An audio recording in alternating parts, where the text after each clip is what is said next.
We are live. What's going on, everybody? Welcome back to Titch and Geezer's prediction show, season 3, episode 1. The Premier League is back, and Liverpool have. Hello? Rico Chiesa and then Mohamed Salah wrapped it up. I think it was 2-0 Liverpool. Couldn't really watch it properly because Virgin Media. My Virgin Media I've got 3 boxes, but yeah, it was all crackly. I couldn't see nothing, so I had to watch near the end of the game on my phone. Geezer, you watched like I said, my coverage was interrupted. Must be something to do with Virgin in my area. So I had to watch it on my phone near the end. Did you watch all the games? Yeah, I did. I woke up early and I thought, shall I? About 5 o'clock this morning, I went, yeah. I went to bed early last night. I thought, fuck it, I'll go and watch it, see what it's like. Yeah. Yeah, interesting game, mate. I think I was impressed by Bournemouth. Yeah, Semenyo as well. Semenyo he's a fucking tank, that boy. I'm amazed that someone hasn't been in for him, you know. Just thought it changed. They're 2-0 up. They're coasting Liverpool, really. They're trying to hit them on the counter attack, but they made 2 changes. They took Kirkes and who was the right back? Frimpong.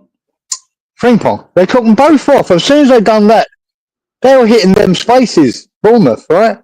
That Endo was too far up the pitch. Robertson's too far up the pitch. The first goal came from that. Over to the left wing, bangs it across the geezer. And there's Semenyo run onto it where Robertson trailing behind him because he's not that quick. Yeah, I thought they were a bit naive there, Liverpool. You know, they gave him that counter-attack chances. And the second one where he's run about 70 yards up the pitch, Semenyo. And he still, if you look at it, he had 2 guys onto his left that he could have fed to score. Yeah. I saw that goal. Because that Endo, his mum was up the pitch again. Yeah. But he was smart enough to bang it himself. Good goal. And then they've conceded. You know what's funny? Jamie Carragher, like I said, I had to watch it on my phone near the end. I was setting up this. They brought on Chiesa for Wirtz, and then Jamie Carragher is obviously in commentary. Said, that's a strange one. That obviously minutes later, was it? He scores. Now, so Sky Sports, I think it's one person from Sky Sports every week. I think he does his own predictions. And I don't really look at them, and I definitely don't look at them for what we're doing, you know. But anyway, today I thought, it just popped up on the Sky Sports app. So the first game, it was half time, 1-0. So I thought, let me see.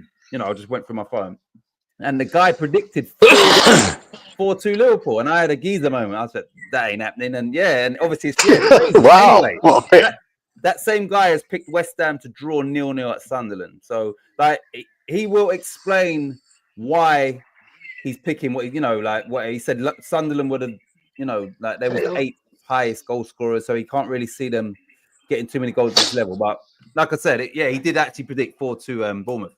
I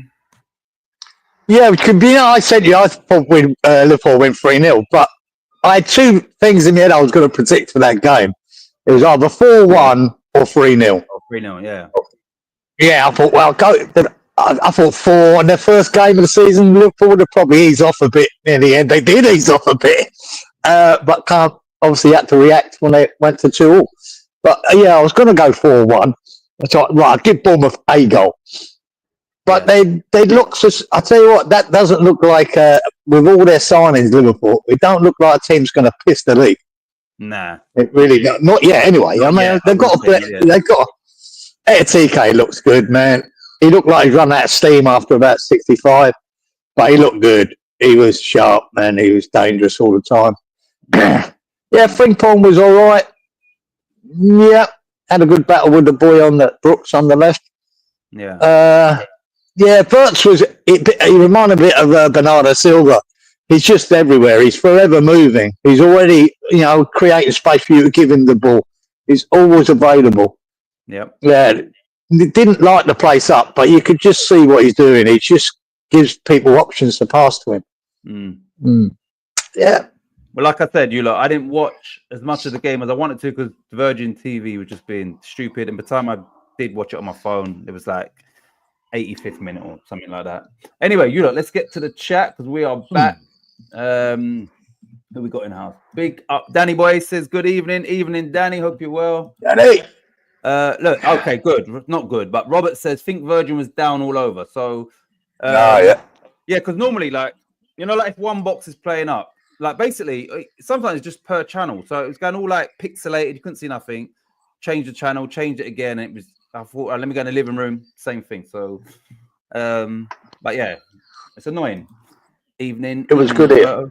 Good evening, Titch Geese and Danny. Hope you're good, Inky. Thanks for tuning in as always. Good evening, Lawrence. He says, good evening from Lexington, Kentucky. Come on, you irons. Big up, Lawrence Watkins. Larry Dog. Boom, boom. Right, just quickly. My Virgin was good. May have been certain areas. Okay, yeah, this one is. Right, you lot. So obviously we're back. The show won't be as long because we're not working out nothing. We're just giving him predictions. But my son starts playing football from, I think, mid-September on a Saturday. So I'm going to try and wrap it up within like 2 hours each Friday night, just so we're not going too long. Only because, yeah, there's certain Saturdays I've got to get up like ridiculously early. So I'm going to try. Yeah, but tonight won't be an issue because we ain't working out no scores or nothing. We're just putting in. So that's all fine. Geezer, I've got a short video I want to play for you. Something that I think you would be interested in. Something that we done, me, Claire, and 2 of the kids yesterday. So I'm going to play the video and then we'll speak about this because I think next time you come over, it's something that you would probably love. Let me just play this video. It's low quality as well because you can only put a certain amount of file in it. Let me play this video for you. And then I'll explain what little adventure we went on. Right, here we go. It's only 56 seconds.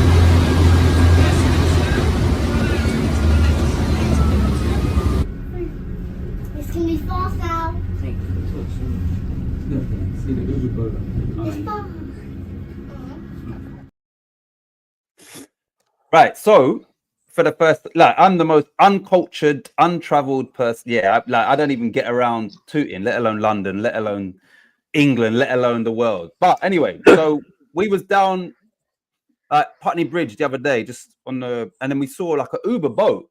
I didn't even know they had Uber boats.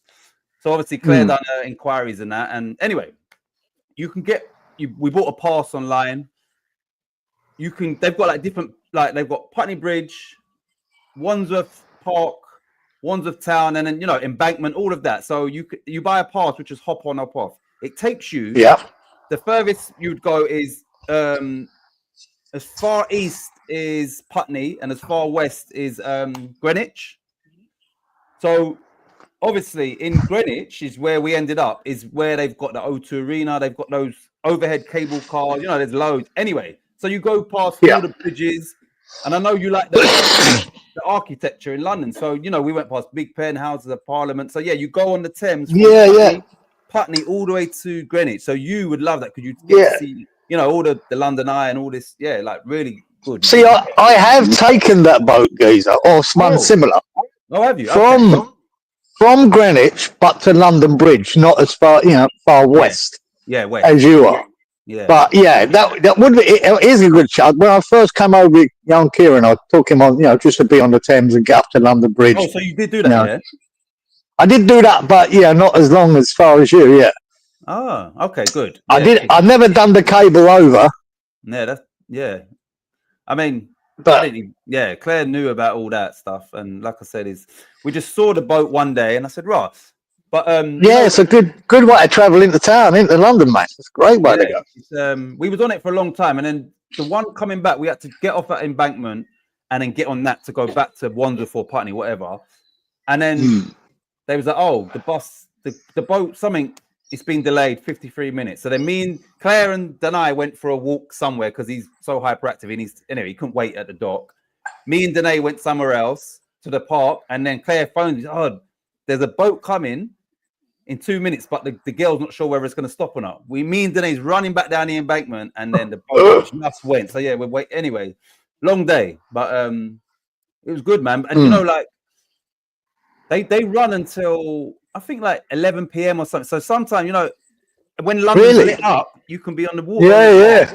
All lit up, yeah, which would probably be a nice experience as well. But yeah, like that's better than getting on the tube, isn't it, into town and shit?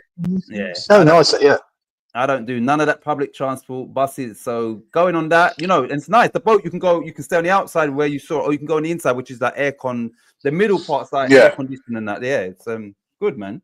But I knew that you enjoy, but you obviously done something like that anyway. Absolutely, it's nice to be on the river. You know, it's nice to be on a boat. With the water, really nice. It's lovely. But yeah, you got that view. You know, who gets that? You jump on an Uber boat, right? And next thing you're driving past the House of the Parliament and Big Ben, and you're in, wow, yeah, exactly. It's a great thing. It's really right. Right, where are we? Here we go. I think we are here. No, here. Was crap in Liverpool. Okay, so Virgin was not too good in Liverpool either. Good evening, Titch and Kieran. Good morning, Kieran. You wonderful gentleman. Big up, Colin. Hope you're well. Right, we're missing Wally. Freshy. And Freshy. Yeah. Thames is looking clean for once. Hi, Lawrence. I'll tell you where we went today, actually. This is one sec. Good, mate, and hope so with you. Evening, Danny. Right, let me.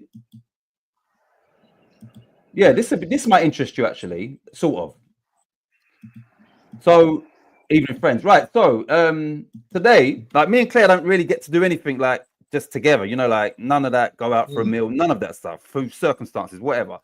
But today, we popped at Putney Bridge again, and then we walked down and we went like over Putney Bridge where ended up in Bishop's Park. Anyway, we kept walking down, and I didn't realize that. And this is for everybody, football fans. The last time I see Craven Cottage was when, you know, one side looked onto the Thames, but it weren't a great view. Anyway, now the way they've done it up, it's a whole pier.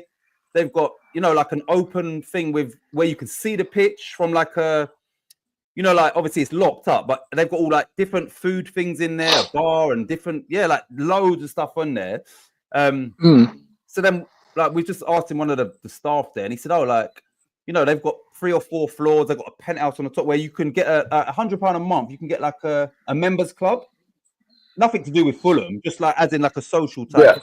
Yeah, it's crazy. Like what they've done there, I can't believe. From like I said, the last time I seen it was just Craven Cottage, and you understand you could just see it's crazy. Like the whole that embankment side is crazy all the way down. Yeah, like it's crazy. Yeah, it's hard to explain. Like.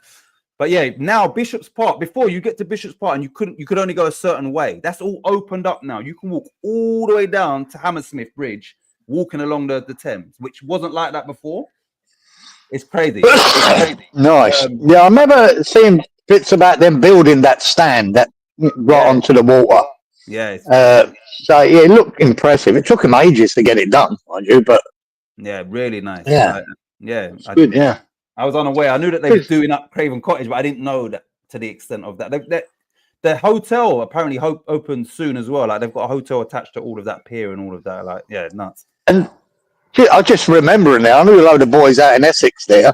They used to, when West Ham ever played Chelsea away or Fulham, they used to come to Greenwich, get on a boat, or they'd hire the boat. I'm not sure if they hired it all just for them. Yeah, about 50 or 60 West Ham support, and they just take the boat all the way up to and then walk to the Chelsea ground or walk to the Fulham ground, whatever game it was. Yeah, and that boat would be obviously quicker than the Uber. Uber don't go too far, and it's got to keep stopping. And so that one would have got. Yeah, that would have been a nice way to. Yeah, because that's it. It's just that's the stop you're making, just from there to the wherever it was, Putney Bridge for Chelsea or whatever. Yeah, great idea. Go to a game. Right, let me go to evening friend. Right, so Lawrence said he predicted 3-1 for the Liverpool game. 4 cards, 12 corners, 10 shots on target. I don't know what the stats were, but I will look. But sometimes they change overnight. And here is the champ. He says, "Oh, I'm here. Refrain from saying bus wanker. Notice Battersea Power Station on the boat. The Germans used to have Uber boats, shortened to U-boats. Evening all. Get up, fresh man. Big up, Freshie. The man of knowledge, abundance of knowledge, and he gets around, doesn't he? Yeah, Uber alles. They used to have the U-boats. Oh, look, and then Walito is here. So I think everybody that takes part is in the building, which is good. Walito.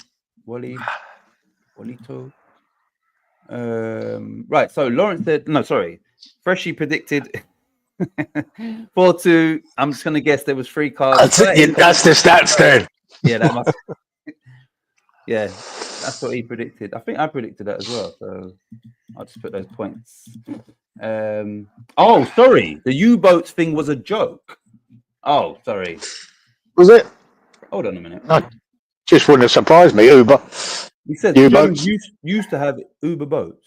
Sure. Well, obviously, it weren't Uber there. Yeah, exactly. But they were U-boats. I presume that stood for underwater. But there you go. Sorry, Fresh. We missed it. Yeah, a bit early for me. Did you go to Fulham Palace? Is that's inside Bishop's Park, isn't it, Fulham Palace? Yeah, I think it is. No, we didn't go in there, Robert. I think that's what you're talking about. I've been in there before though, when I was younger. I think that's it's in Bishop's Park, but it's separate. I think that's what you're talking about. Nah. But yeah, they've done up Bishop's Park as well. So back in the day, I remember it's changed, like massively, like. Yeah. Well, they've spent a lot of money down the embankments, haven't they? And on the Thames, I noticed I've seen programs here about that the Battersea Power Station. Fuck me, fucking work they've done on that is unbelievable. Now it's a shopping centre and a cinema and fucking everything inside. You get a lift up one of them towers, the smoke towers. Yeah. In Battersea Power Station, there's a lift in one of the towers. You go up to the top and you got the view.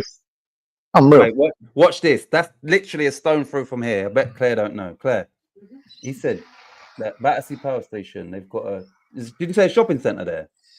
Yeah. Cinema. And then there's a lift in one of the power stations that takes you to the top or something. She didn't know that. Yeah, we ain't got a clue. And Battersea Power Station is literally just there, Oh, she's been in shopping centre. Oh yeah. She's been there. Yeah, I was oblivious. More stuff now. I don't go shopping. I don't like crowded places. I think it's a lot of high end shit in there, Yeah. We're gonna have to go in there all the way to the top. Oh look, so you're giving her ideas, Geezer. Yeah, probably charging 20 quid just to jump in the lift to go up there. Exactly. But so yeah, no, Robert. So yeah, we didn't go into the Fulham Palace, but I've been in there when I was a kid. But we was right next to it. But yeah, we didn't go in there. But next time, it was a nice walk actually. Claire was moaning, tired. It was hot.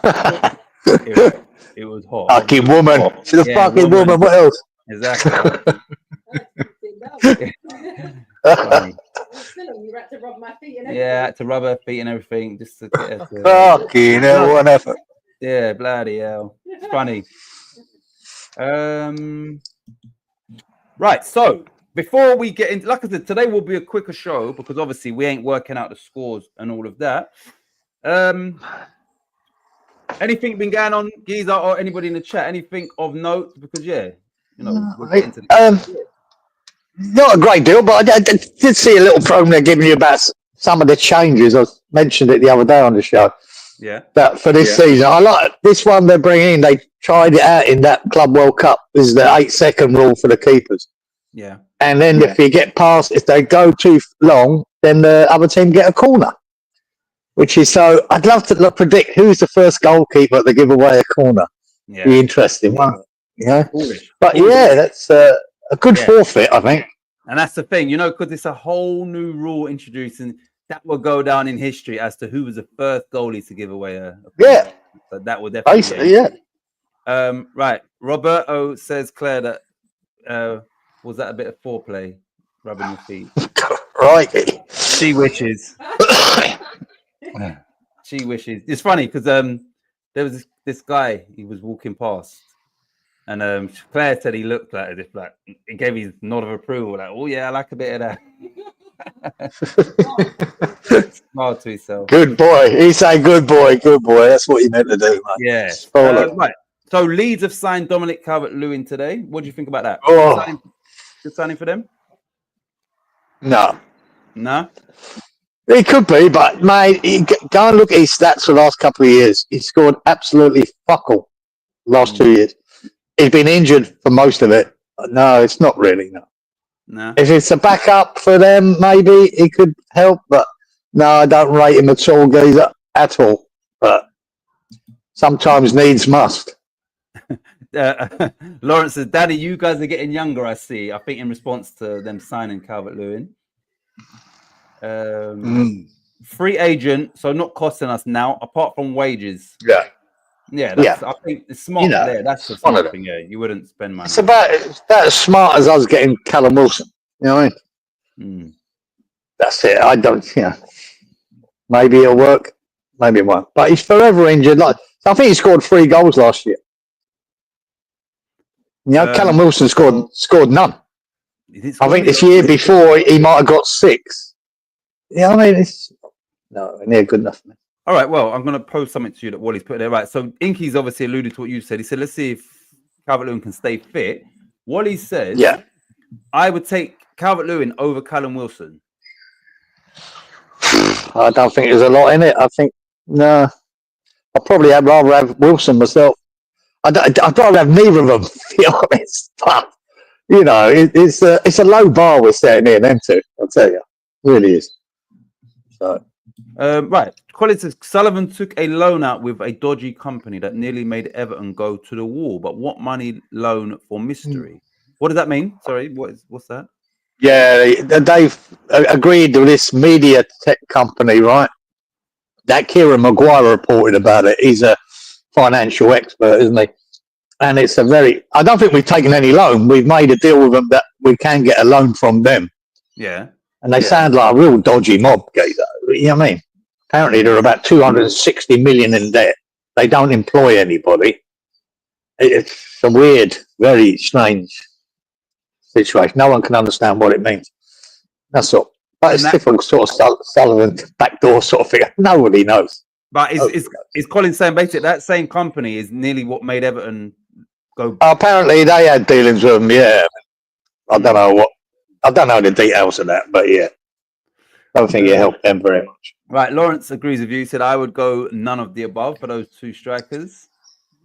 Yeah.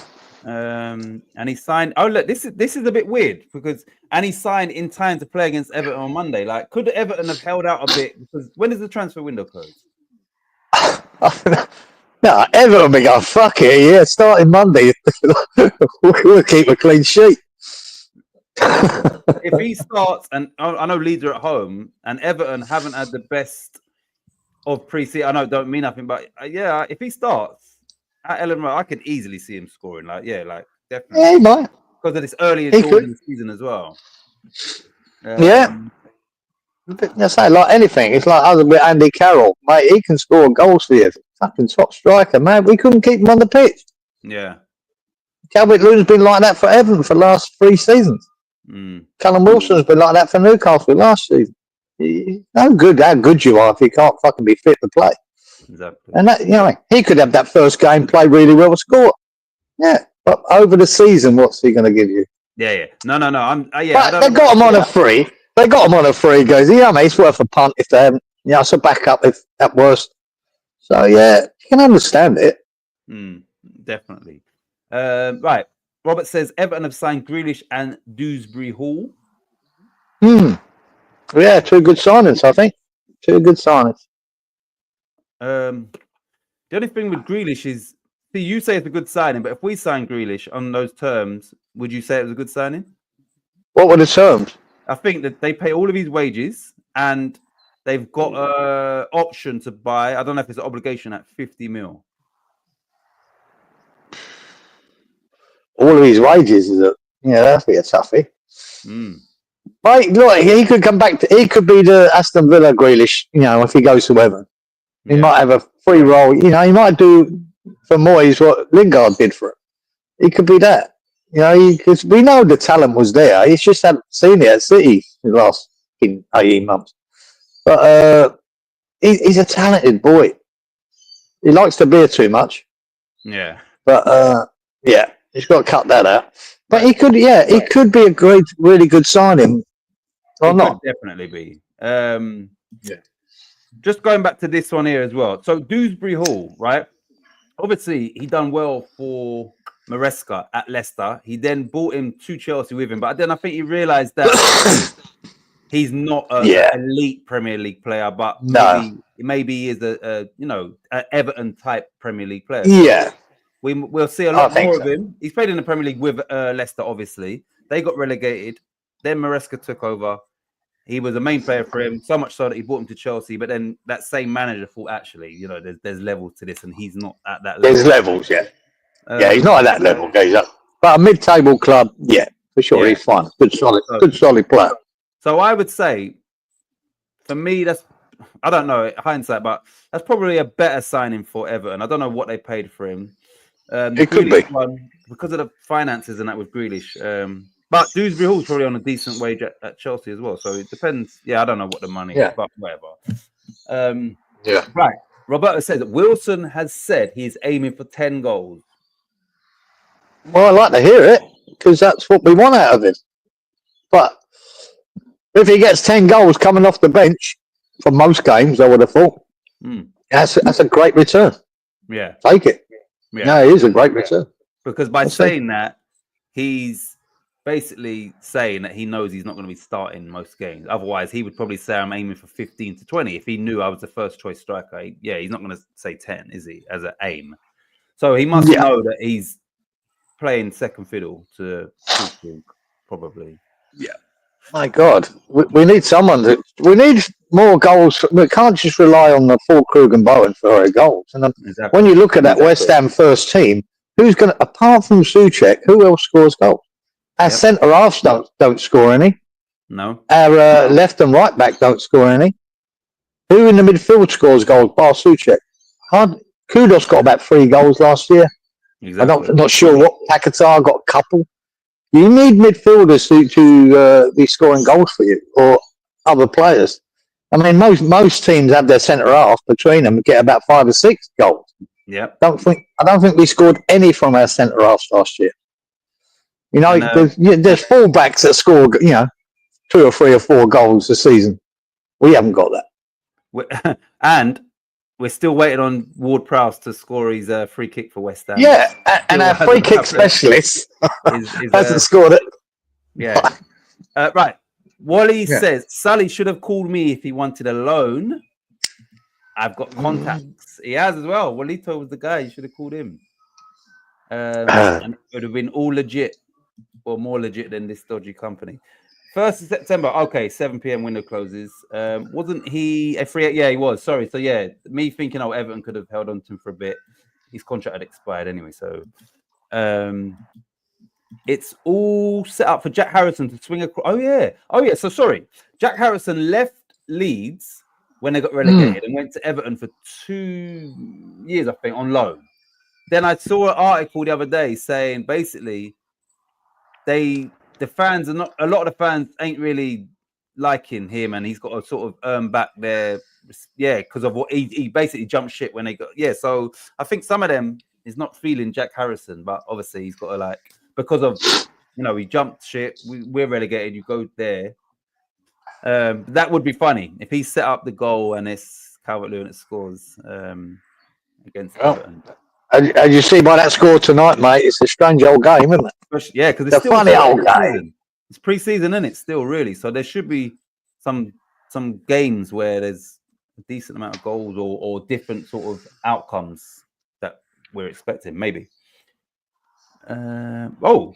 Freshie says, I'm fully loaded with Leeds players in my fantasy team. Goodmanson, Stack, and Pirro. Joel Pirro. I don't know. Pirro. So he's got them in his fantasy team, which is, I don't do fantasy football. I wouldn't imagine you'd have 3 Leeds players in your team. So I would imagine by picking them, you've got big money elsewhere for Salahs and all. I don't know how it works, but I sort of know how it works. You've stacked up somewhere else then. I'm assuming. So I'm going back for Haaland getting the golden boot this year. Is that your hot pick for the season? Yeah. That's my hot pick, mate. Haaland gets more goals than anyone else. And it's not like you're going for the obvious because we don't know what's going to happen with Man City. So Liverpool. Freshly Stack is a great player. Won't be with us long if he keeps playing how he is. Stack looks good. Okay. 3 points ahead of you already, Larry Dog. Okay, this is fantasy. Still early. Rights Media Fund Limited. What we're going to do with money? What is it for? So that's what they call Rights Media. Nobody knows what it's for. I don't think they've loaned anything, but they've opened up that they can loan it. I don't know why you would. Yeah. Because we've already got the loan situation with Barclays Bank. We're allowed to borrow, I think, 145 million from them. Proper loan from a proper high street bank. So why this mob? Yeah. Why would we go with? Nobody knows, man. Nobody can understand why you'd bother. Why do you need it? If you've got 140 million, then why would you need? Apparently, this might be about 50 mil. Nobody's sure. Why would you need the extra 50 mil? Yeah. What, are we going in? Are we buying Salah next week? What are we fucking doing? I was unaware of all of this, so I'm learning this. It's just nonsense. It's just who knows. Everton are still after Tyler Diblin, but I think Southampton are. Oh gosh, they got a ridiculous price. I like that boy, but they got a ridiculous price on him. But Diblin or the one we're after, Fernandez. Yeah, that's a ridiculous price on him as well. 50 mil apparently for that Fernandez. Fucking dreaming. That's ridiculous. Just fucking dreaming. You're basically pricing him out of a move. I think so. The company is linked to Michael Tabor in some way. Who's Michael Tabor? Yeah, no. No. Somerville, if stays fit, may score you some. Yeah, that's true. Yeah, if he plays, and he could be. That's a potential, Danny, because we haven't really seen him last year, hardly ever. Yeah, I'm hoping that is a source of goals, Somerville. Yeah, that's true. Yeah, we've got to wait for him to be fit to start anyway. So, right, Forest might be the team to watch out for again. Signed Omar. Oh, so they've got him now. I knew they was after him. Omar Hutchinson, and they have their eyes on Fernandez, Douglas Luiz, and a few others. They've also signed.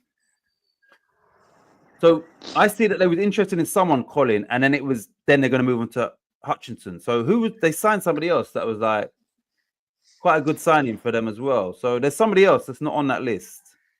Yeah, I've got a funny feeling. I don't know. Look, it's very hard to pick teams when that window's still open because that could change everything. What players you bring in. I'm looking at Forest this year, going. I think they're going to really struggle. I think all their pre-season games they never scored a goal. Oh shit! They signed Douglas Luiz. Danny says as well. They got him. If you get the Aston Villa Luiz, that's a good buy. That's a good buy, man.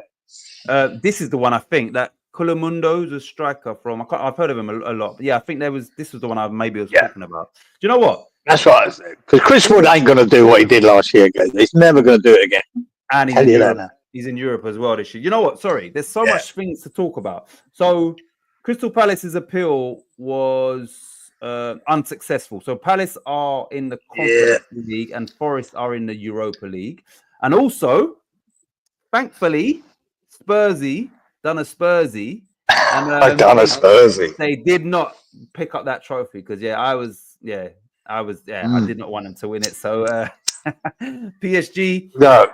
You know what's funny as well? Because in that game, he bought on late. He bought on the South Korean guy who scored the first goal, and he also bought on the Portuguese, the guy that scored a hat trick in the Euros or whatever. Anyway, and they both scored the goal. So yeah, great substitutions from Luis Enrique late in the game as well, where you think, okay, it's too late now. And I mean, Spurs obviously are missing a lot of creativity, and they gave a good account of themselves. But like I said, I didn't want them to win that. No, if Big Andrew's there, I'd be happy for him to have another trophy on board.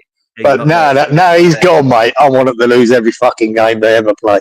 So that's cool. But it was a Spursy thing to do. Thomas Frank has gone Spursy already, man. Already. That was it was a joy to watch. Right, Michael Tabor, whatever Tabor, owner Arthur Prince chain of betting shops. Thanks for Coral. Multi-millionaire involved with racehorses now. One of the three main players in the Coolmore breeding operation. So is he part of that? The people we're trying to get a loan from, or is he? Yeah, Michael Tabor. Must be, yeah. Yeah. Did you ever hit? I've never heard of Arthur Prince as a betting shop. I know Coral, and that was, but I didn't. Yeah, never heard of Arthur Prince. Yep. But thanks for that, Fresh. More insight into who these people are a bit. West Ham fan tried to buy us just. Michael Tabor. He's a West Ham fan. Tried to buy us just before the Icelandic biscuit barons took over. Was that Eggert? What was the guy's name? Eggert Magnusson or something? Eggert something. Harry Redknapp tried to bring him to buy West Ham on the late 1996 or around then.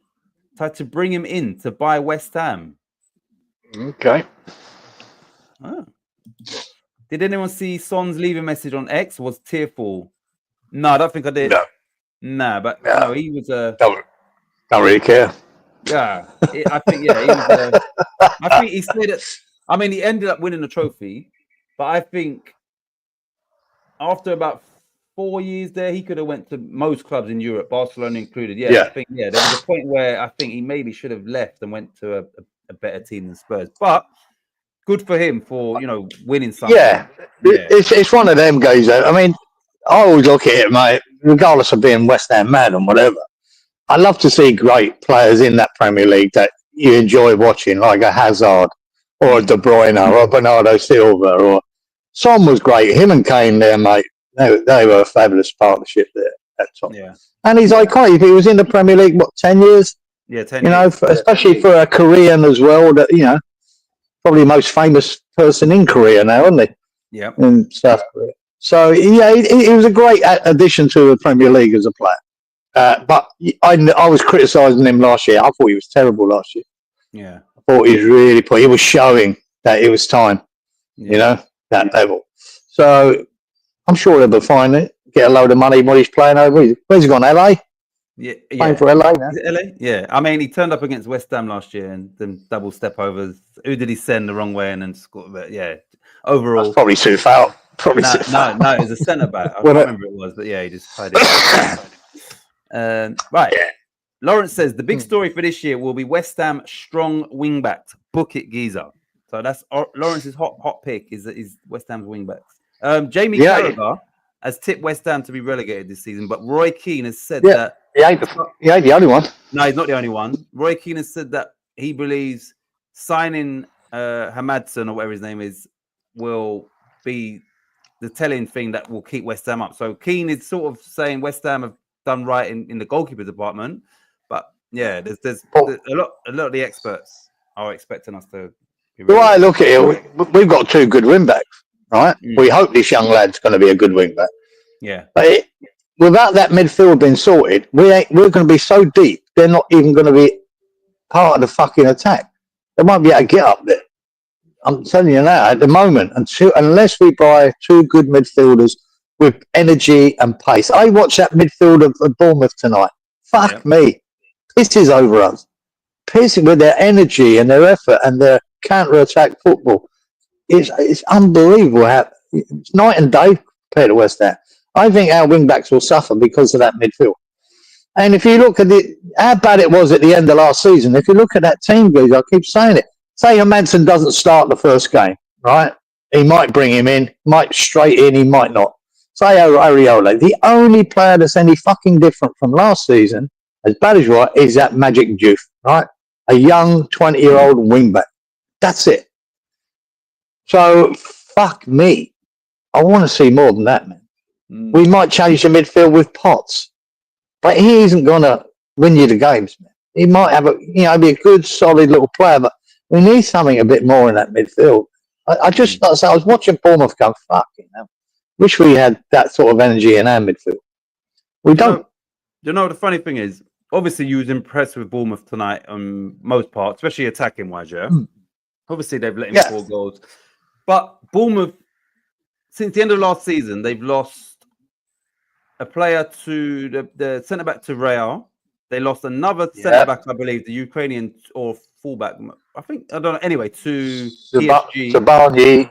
Yeah. To PSG, and then they've also lost Kirkes to Liverpool, and Quatara, however you pronounce his name, he's looking like he's Brentford bound as well. So they're losing players, but I think the way that they're set up, and like a lot of these teams, they'll lose players, but they sort of move on. It's like we've got like bare bones. Like even when we're at full strength, like it's just not good enough. And then we lose a couple players, and it's like shit. Like we don't replenish. You understand? Like so, yeah. It's crazy. At this moment, we brought a young 20-year-old in. That's it. And a goalkeeper. Crazy. That's so bad. Yeah. We might not even start that goalkeeper. I don't know whether we will or not, because Areola ain't going to be happy if he just comes in and starts first pick. The writing could be on the wall for him. I just find it fucking worrying. Yeah, it's fucking great. No, I can't understand how Sunderland could go and get Granit Xhaka. Yeah. That would have been perfect for us for the next 2 years. Have Granit Xhaka. It would have been. I think that would have been a good buy.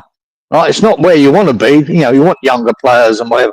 But that boy, his experience and how good he was at Leverkusen, mate. Straight away, he's the captain of fucking Sunderland, because that's what he's a leader as well. Yeah. I just think that that's one of the best parts. Do you know what?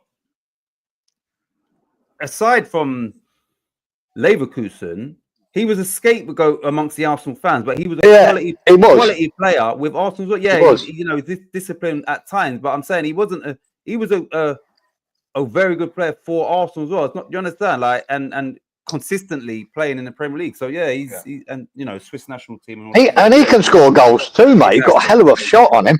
Fuck me. I think that's the sort of play. What, they 16 million or something? Jeez, I don't even know. 16 or 17 million guys. That's a hell of a buy, man. For Sunderland to pull that off. Exactly. I expected Everton or Villa or Forest maybe now. Forest to pick them, but Sunderland. Exactly. Jesus Christ. Well done. Well done. I was already worried, and the season starts tomorrow for us, and like you said, 20-year-old wing back, excluding the goal. That's it. And Callum Wilson as well.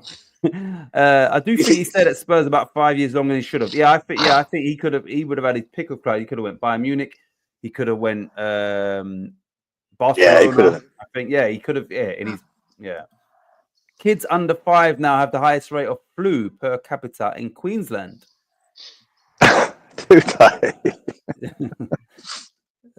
So I haven't got any 5-year-olds. Don't matter.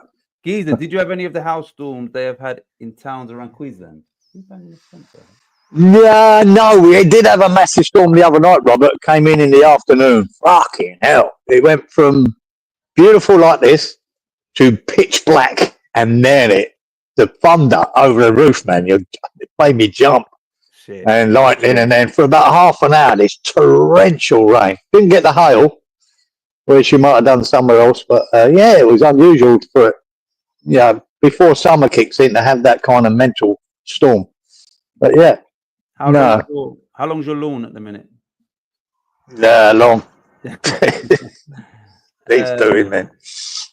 Right, you lot. Like I said, once we get into the picks, it won't be too long. So, any other points before we do get into the predictions? Right.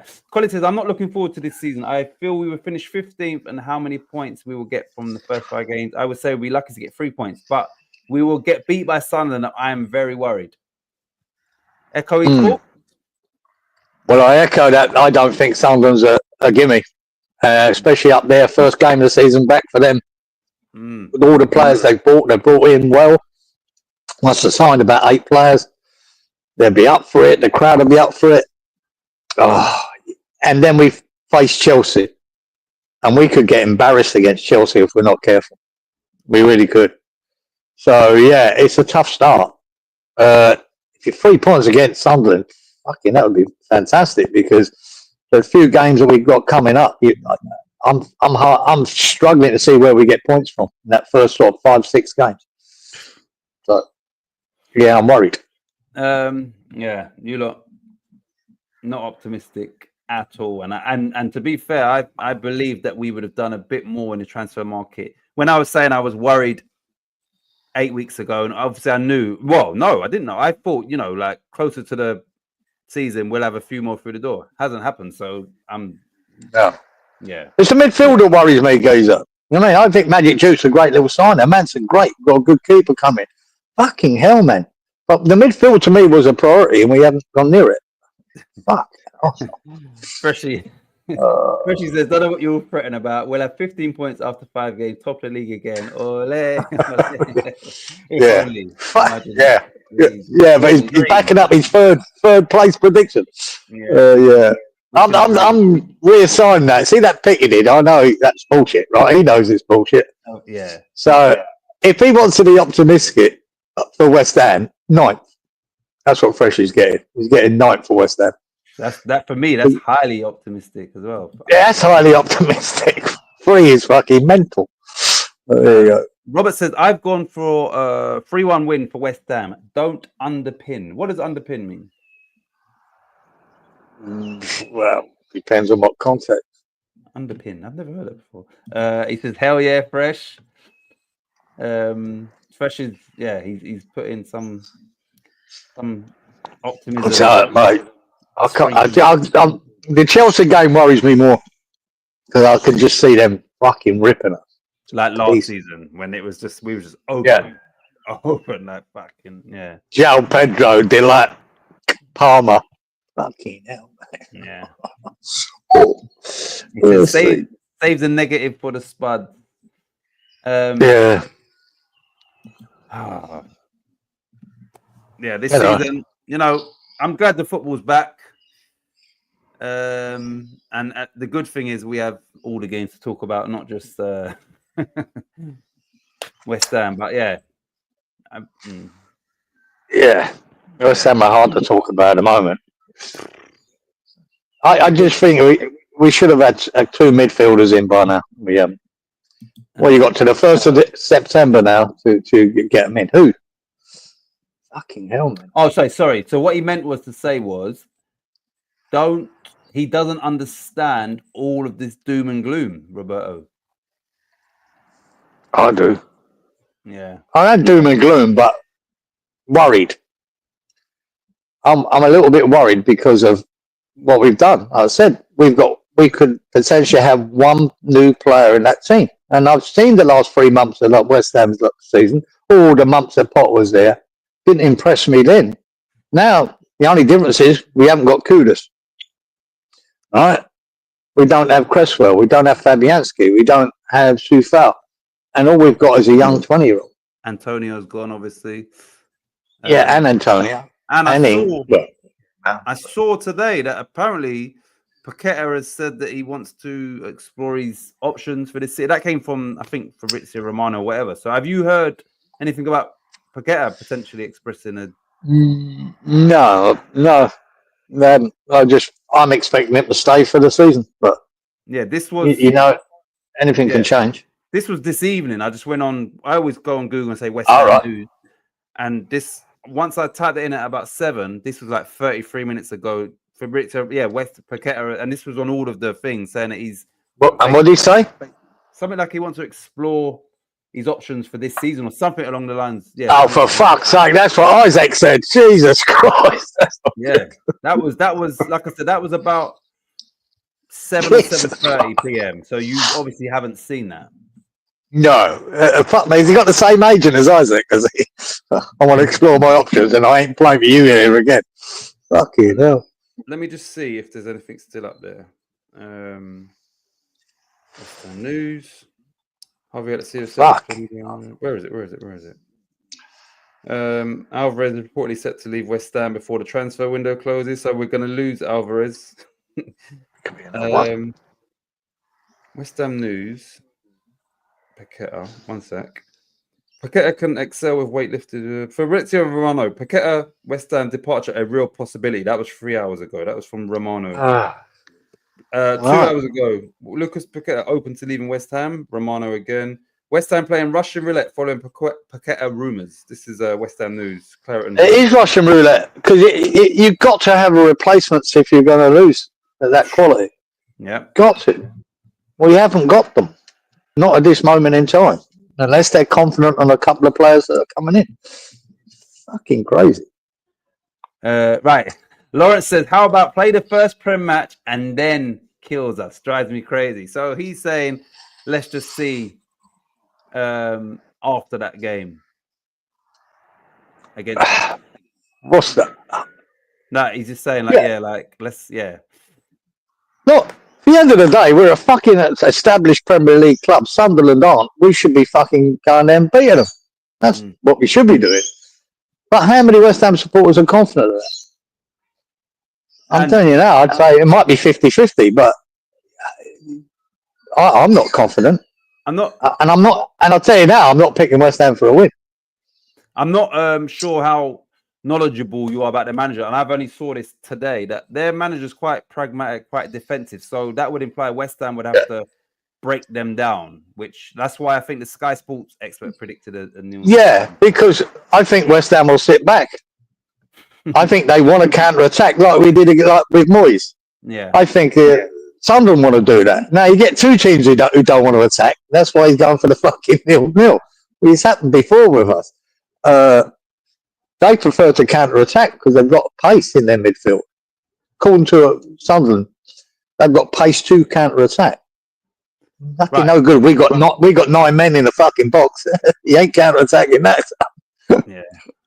Right. So I've heard it. Right. This is a positive for West Ham. Maybe apart from Roberto, who I never did. Did any of you guys catch Kante's performance in the academy 2-0 win against Woking? ENL Cup or whatever it was. What a beast. Now, I didn't catch that performance, but I did see a few articles saying, West Ham under Steiden, I think, have signed, a really good potential or whatever. So, I mean, I don't know anything about him. I see a YouTube thing, geezer, showed you all the highlights of him. He came off the bench. Yeah. And it was just him. Every pass he did, everything he did. He's about fucking 6'4", geezer, big black fucker. Okay. Yeah. Because when you hear Kante, he's about tiny. Yeah, you feel little, didn't you? He's about 6'4", geezer. Fucking beast of a fucker. Yeah. And he scored a goal where he nicked it off the geezer, came and took it off him, strode it into the penalty and banged it into the corner. Good goal, yeah. I mean, it's okay. He looks raw. Looks young. He looks raw, but fucking physical. Sort of, going forward. So that's sort of what West Ham midfield needs. Whether he's, he might be a bit raw for the first team, but it looks like a good potential for sure. But we need him. We need a player like that now, don't we? Like, we need that type of player. Right, Freshie or Roberto or anybody. Is he in the reckoning to be part of the matchday squads this season? Because that's what I'd like to hear. If not, then I fucking doubt it. If not, you're just teasing me. It's like anything. One good game. He has one good game off the bench. But I've heard. But it is that type of player we need. It is that Vieira type. He looks a bit like that. And he's huge. Yeah. Fucking huge. Yeah. It would be nice if we had some surprising sort of players like that just came in and just, impact. We'd love that. We have new players and players coming back from injury and back from abroad, says Roberto. One Golo Kante. Yeah, what is his first name? Is it Golo? I don't know. Mohammed. I think it's Mohammed or Mohamedou or something like that, I think. Right, here we go. Yes, there's talk, this is Colin, of Paqueta and Alvarez being sold. That is going to make us even more gloom, says Colin. We have... Right.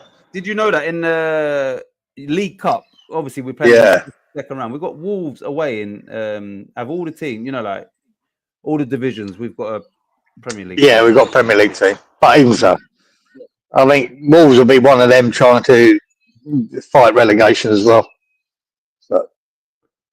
Right. This is the Sunderland manager. Thanks, Danny. Regis Lebris is a defensive manager. And obviously, Danny Played against him at least twice last year. I reckon, right, Freshie, I reckon they get fast tracked to the first team. I'd have him over James Ward-Prowse right now. He's talking about Kante. But that's the thing. And it's very obvious to me after watching all the preseason, or all the highlights of the preseason, and the fact that he made Ward-Prowse vice captain. Potter fucking loves James Ward-Prowse.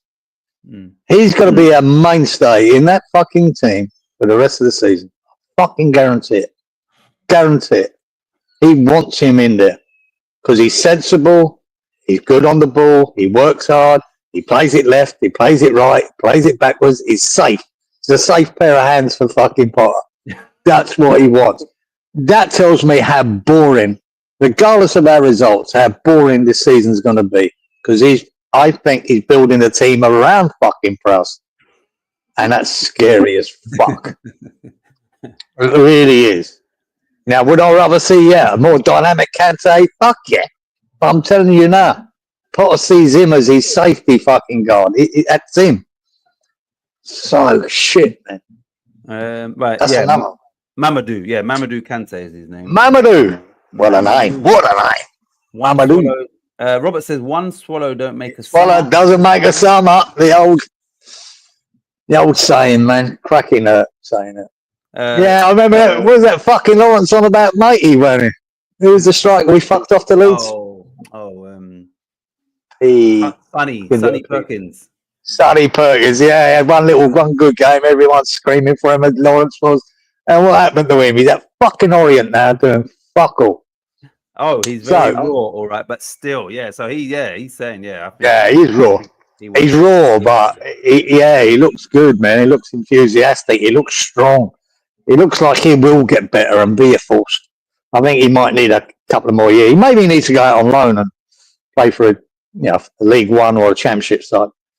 I don't see him getting fast tracked to the first team over one game. They come on a sub and had a great half hour or whatever it was. Got to be realistic. Perkins, my man. Right, Geezer, correct me if I'm wrong. When you came to London, didn't you? When you came to my house, didn't you have a Perkins number 9 shirt on your back when you came? Yeah, I burnt it. Yeah. Fucking Perkins. Sonny Perkins, Leighton Orient did nothing with us. West Ham should have kept him. Geezer is a hater. I know that. Because I recognise, you can't jump on board with a player to have one good game or, what I mean? I watched Kirkes tonight for Liverpool and how good he was at Bournemouth. I didn't think he was that blood. Semenyo had him on toast. Now, Semenyo knows him inside out, didn't he? He was fucking doing him, man. Yeah, he was giving him. And they substituted him. Yeah. And here you go. Here you go, mate. Kirkes, see if you can do it in even though I think they probably should have kept him on because Robinson didn't do much better. Right. He said Theron didn't impress me in that game. I don't know if he means Perkins, but in the game that we played in Europe, and I was, I came on air and said, for me, he didn't impress me. I was never a fan, and the one chance that he got with all the talk, it was quite a simple one where he should have scored, and he didn't. So I was never a Sonny Perkins fan at all, got excited about him. And with that game they're talking about, the under-21 game, people that I've seen talked about who watched the whole game reckon Orford was the best player on the pitch. More so than Kante had a good cameo for half hour, right? Done really well. But Orford was he scored as well. He was the player, and he might be a part of the squad. Maybe.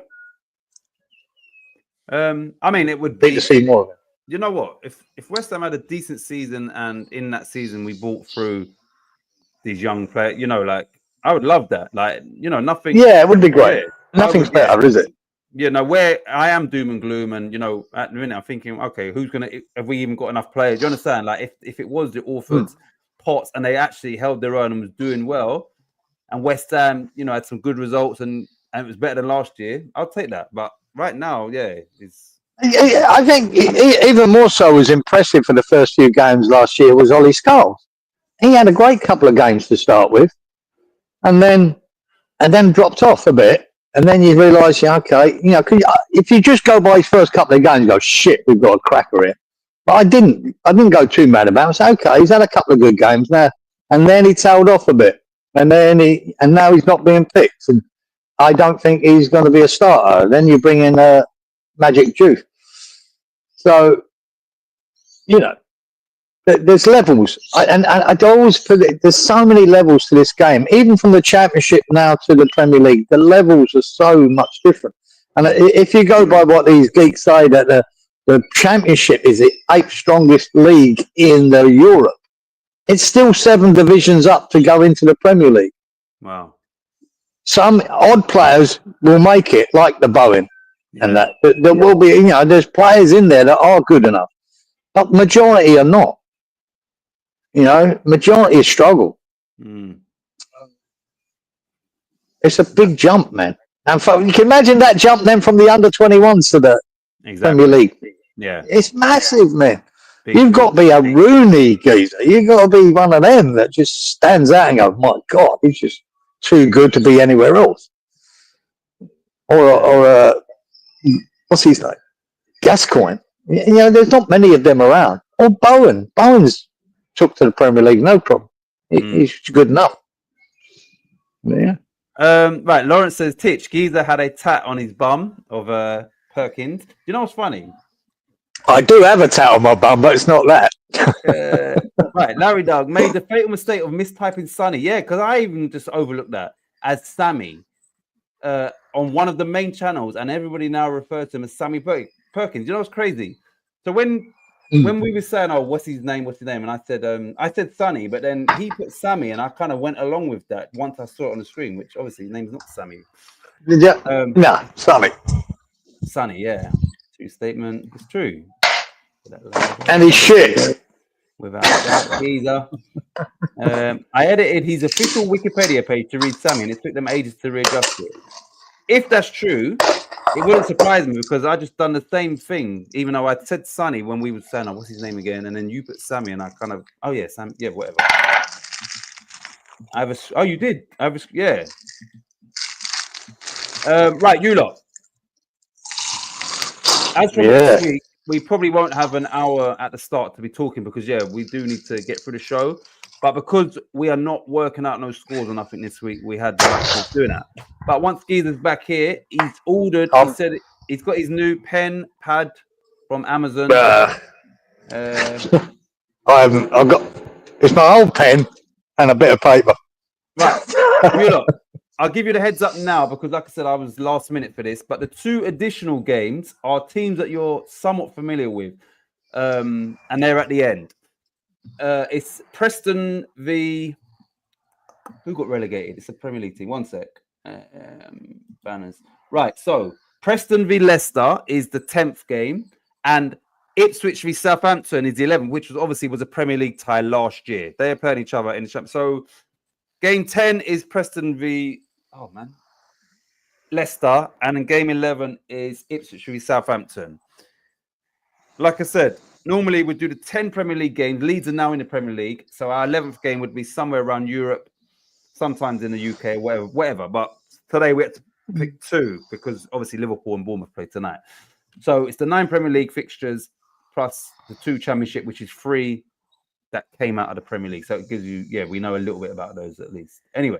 Yeah, I watched Gio done a prediction thing yesterday on his Tartan Gio. So again, I did last year once or twice. So I wrote his predictions down just for the crack. Yeah. But I wrote my thing out in that order that he did it. So I think it's the right order. So okay. Hopefully your order will be the same as that. Yeah. But then, that's for the Premier League. Yeah. He wouldn't. Yeah. Obviously, the other 2 he'd be unaware of. Sammy is an in-joke tip. Yeah, I was unaware. But like I said, when you put it on the screen, I sort of just Sammy Perkins. Geezer's got his quill and papyrus. What's that? Wouldn't it be nice if a quill? It's the old feather type pen. Do you remember we had a quill? Yeah. Okay. What's a papyrus? Is that the thing? Papyrus? No, it's papyrus. It's the paper, isn't it? Oh. The old paper they used to write. I think. We had an old English teacher at school, man, and you know you get your books for English, you get a book for every subject. Yeah. But he used to write an old English writing with a quill, not a quill, but one of them fountain pen type. Yeah. And he'd write your name on it in old English writing. Fuck, it looked good. Jesus, it's nice. Who was that? What's that called? Who does that? It was an English teacher. And a teacher. Okay. Yeah. Yeah, he'd do it for you in front of your book. Fuck, it looked good, man. Ancient Egyptian paper is papyrus. Papyrus. How do you pronounce it? Papyrus, is it? Oh, papyrus. Oh yeah, papyrus. Yeah. Papyrus. Yeah, it's an old paper. Right, you lot. We are back to the nitty gritty. It'll be interesting to see if anybody has a good week this week, because obviously we're back. Yeah, the hard ones, aren't they? The first games, and the hard ones are big, aren't they? You know what's going on. You ain't got a clue. Lucky Dip might be a good thing for people because we ain't got a clue. So you might get a couple lucky dips. Freshie, I'll remind everybody, is the champion of. He's the current holder of the Darren Higgins Cup. So new season starts here. Good luck, everybody, and all that. Anyway, high score. Yeah, the highest score record holder who's that? 2 seasons is obviously who's that? Geezer. Yeah. So he's just I'm embarrassed. Yeah, he just turns it on when he wants to, and then he just lets the others have a go. But yeah, when it matters. And I'm in from the start. Yeah, so Danny's in from the start. Colin's in from the start. So makes it more competitive. Definitely. Right, so you lot, we are going to get this season back underway, and the first game is a 12:30 kickoff. Villa. Yep, Aston Villa v Newcastle United. Newcastle will be without Isak, who's obviously not training with the team as yet. If you don't get his move, then they would surely want to integrate him back as soon as possible. Villa and Newcastle, because of what happened, remember last year, the last game, referee messed it up. Newcastle v Everton. Villa v Man United. He fucked it up. And Villa really and truly should have been in the Champions League and Newcastle in the Europa League. Because of the ref, I can't remember the circumstances. They fucked up. He blew the whistle too early. That's it. Villa would have went 1-0 up against Man United, and Man United definitely would not have won that game 2-0. They might have got a draw, but a draw still would have meant Villa finished 5th because Newcastle lost at home to Everton. So anyway, even for that, it wasn't Newcastle's fault, but Villa will be still thinking about that. And they're at home. Newcastle, a little bit of turmoil because of what's going on. All their targets that have been after, they haven't been getting. So, and then the Isak scenario, or whatever you want to call it. Anyway, Aston Villa v Newcastle. Geezer's got his pen ready. I hope you got your pen ready. So first, I wrote all these down, and I hadn't really thought about anything. I haven't even. Because I'm looking at that now and go, "Fucking hell, that's a hard one to pick." Well, you've always got the ability to change. Right. So Freshie says the highest weekly score is 300 plus. Reminding you of that. Fuck. No, never mind your lucky dips. They don't count. Like I said, you lot, we've got the Darren Higgins Cup, which is what we're playing for, and we've named the lucky dip Peaches Lucky Dip because it's all over the place. You don't know what you're going to get. We'll have Peaches Lucky Dip and the Darren Higgins Cup. Right, so Lawrence's first, Geezer. He's gone for, who's playing again? Aston Villa 1, Newcastle 2. Lawrence, here we go. First prediction in for me. 5, What's he got? 10, 1, 2. Right, next one is Inky Boy. Inky's gone for a 2-2 draw. Yeah, Inky, that sort of came into my head, I must say. 5, 10, 11, 2-2, Inky. Next up is Danny Boy. It's a 3-0 Villa. Ooh. Yeah, he's thinking of the turmoil at Newcastle. Are they going to suffer? 3-0. Who's next? Lawrence. Oh, no. Finally, you guys stop talking, says Lawrence. Right, listen. 2-2 for Wally and Roberto. Right.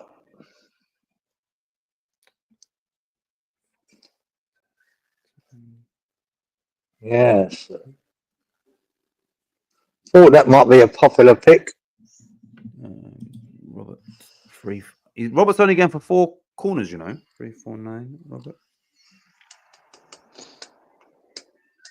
That would be surprising. 2, it would be 2-2. Right, Fresh, Colin, me, you. Right, Freshy has gone. The champ.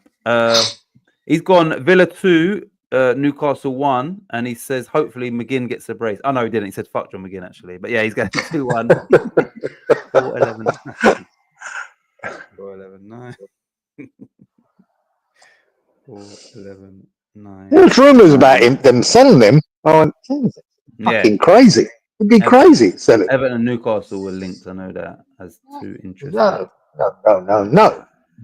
Peachy's lucky dip, like it. Peaches, sorry. Yeah, that's definitely I'm gonna put an image of him on the things. Anyway, right. Colin has gone Villa 3, Newcastle 1. 5, 10, 11. And Colin wants, just like Danny, here from the start, which is a good thing. I don't know if it's a good thing for me because these was right next to me last year and they didn't even start. 10, 11, 3-1. Colin, right, and then it's just us two. You've already got yours written, haven't you? Well, I have now. I actually changed my mind because I fancy the 2-2, but I'm going to go 2-1 Villa. Freshie with a Peach quote or saying, sorry, he says that's dope. Yeah, I'm going to find an image of him, stick it on the lucky dip. So when we put it up, we'll have his face there. What did you say? Sorry, 2-1 Villa. 2-1 to Villa. Okay. Yeah, I forgot what you want there. Give me cards, corners, shots on target in that order, please. Cards are 4. 4 cards. Corners. 6 and 4. We'll go 10. 10 and shots on target.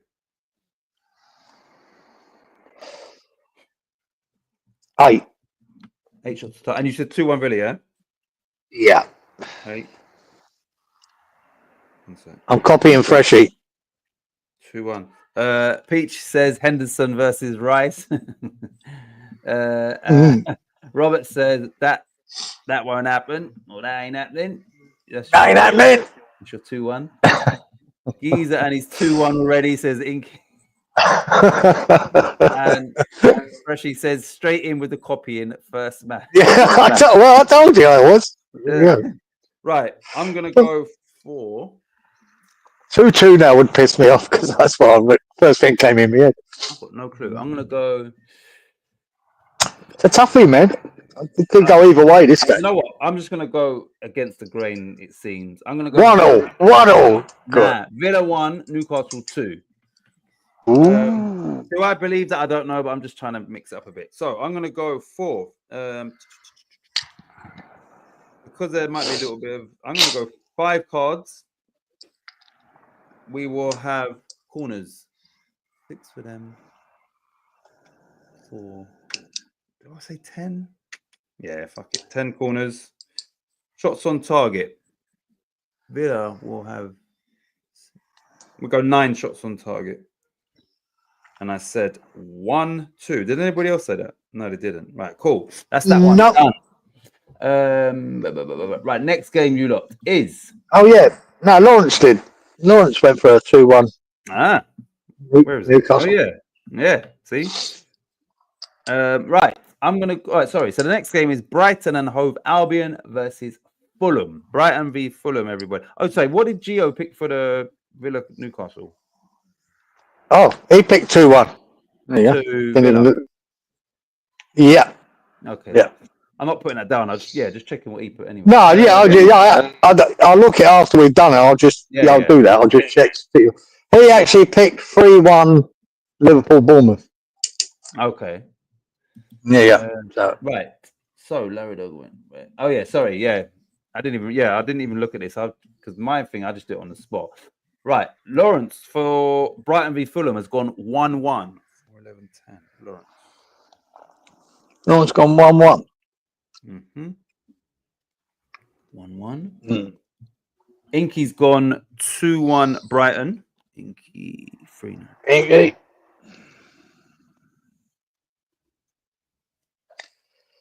Yeah. What did he say? 2-1. Inky. Next one. Danny Boy has gone 0-1. Danny. Really?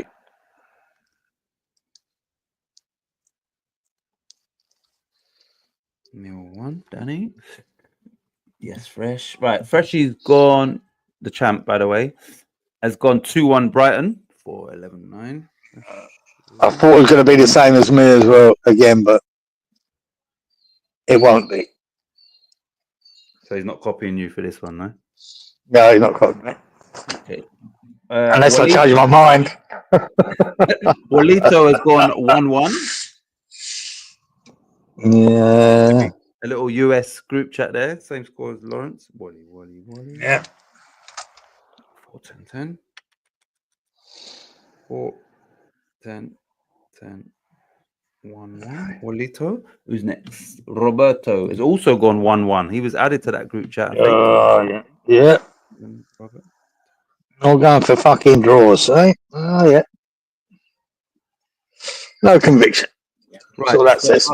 Okay. Colin has gone for 2-2.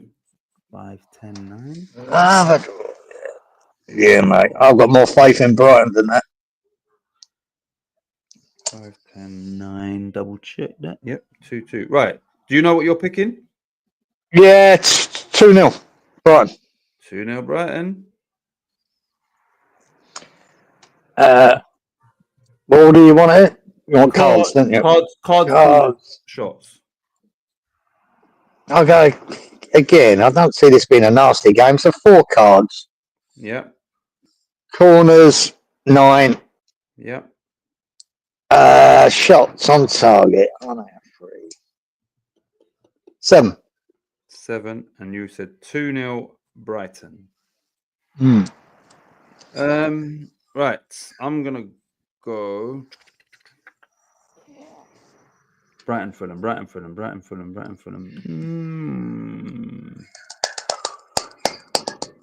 We go 2-1 Brighton. 2-1. Yeah, I'm not. Yeah, I think that's should be the favourite score. What's Gio got for that? Oh, there you go. What's he got? 2-1. 2-1. Yeah, I think that's. I've just gone for 2-0, thinking Fulham might start flat. Brighton at home. Yeah, I can see them keeping a clean sheet. Like it. I'm gonna go for Brighton Fulham. 3 cards. Corners 12. Shots on target 10. And I said 2-1. That's a lot. Seagull. Yeah, no. Freshie says, "Has this man no shame?" Talking about you. Has this? Oh no, it might be talking about me. Actually, I got the same score as it. Has this man no shame? But I think he's talking about you. Right. Could be. Right. Here we go. You lot. The biggest game probably in Europe, but maybe even world football. Sunderland v West Ham United. Oh. Everybody. Sunderland. Can we do? No, do it. Oh, so I've got Spurs Burnley in my list first. But doesn't matter. Yeah. No, Sunderland West Ham. You got it up now. All right. It's all right. I can still do it. No problem. What did Gio say for this one, by the way? Sunderland v West Ham. Sunderland West Ham. He put a 1-0 win to West Ham. Okay. Clean sheet for West Ham. Don't know about that, mate. Right, here we go. Oh, okay. So Lawrence is the same as Gio. He's got 0-1. Yeah. Lawrence. He must have watched the show. 5, 11, 8, 0-1. Inky Boy has gone for 2-0 Sunderland. Inky. Ooh, that would be worrying for the fucking fan base, wouldn't it? 4, 10, 11. What did he put? 2-0. He may have put that the wrong way around though, but no, he hasn't. No. Freshy says Danny is banned. The reason why he said that, I'll put Danny's score at first. Danny has gone Sunderland 5, West Ham 1. He's gone for 16 shots on target as well, which we would have to assume is majority. 16. Danny, you need Mate, if we get a flogging like that from fucking Sunderland, well, the writing's on the wall then. Yeah. Okay. I got that. Right, let's go back to Freshy says Sunderland 1, West Ham 2. 4-11-9 from the champ. Yep. 1, 2. Who's next? Roberto. I like this one. He says Sunderland 1, West Ham 3. 6-11-15. Yep. Paul Krug and Bowen. 1-3, Roberto. Danny is banned. Wally, it says 1-2 West Ham. Yeah. Of course. So 1-2. Wally's laughing at Danny. Right. Colin has gone and I think Colin's trying to be optimistic. He's going Sunderland 1, West Ham 1. 5-10-10. well, Colin boy, I've already written mine down, and that's exactly what it is. Okay, what's your score? 1-1, yeah? 1-1. Okay. We're gonna. We're gonna get. They're gonna get. Yeah, we're gonna go 10. Shot. 10. What do you want? No, sorry. I'll give you cards. Yeah, you can do whatever you want. That's fine. 5 cards, Gazer. Yeah. 5 cards. Corners. 8. Yep. And you want shots on target? Yeah. Okay, now. There'll be a lot of shots on target, but not easy ones. 9. 9. And you've gone for 1-1. 1-1, yeah. Right. I'm just going to try and be positive. I don't know how long my positivity and optimism. No, positivity, not optimism, for West Ham is. I'm going to go for, whether I believe this or not is irrelevant. I'm going Sunderland 0, West Ham United 2. That's positive. I'm going to go for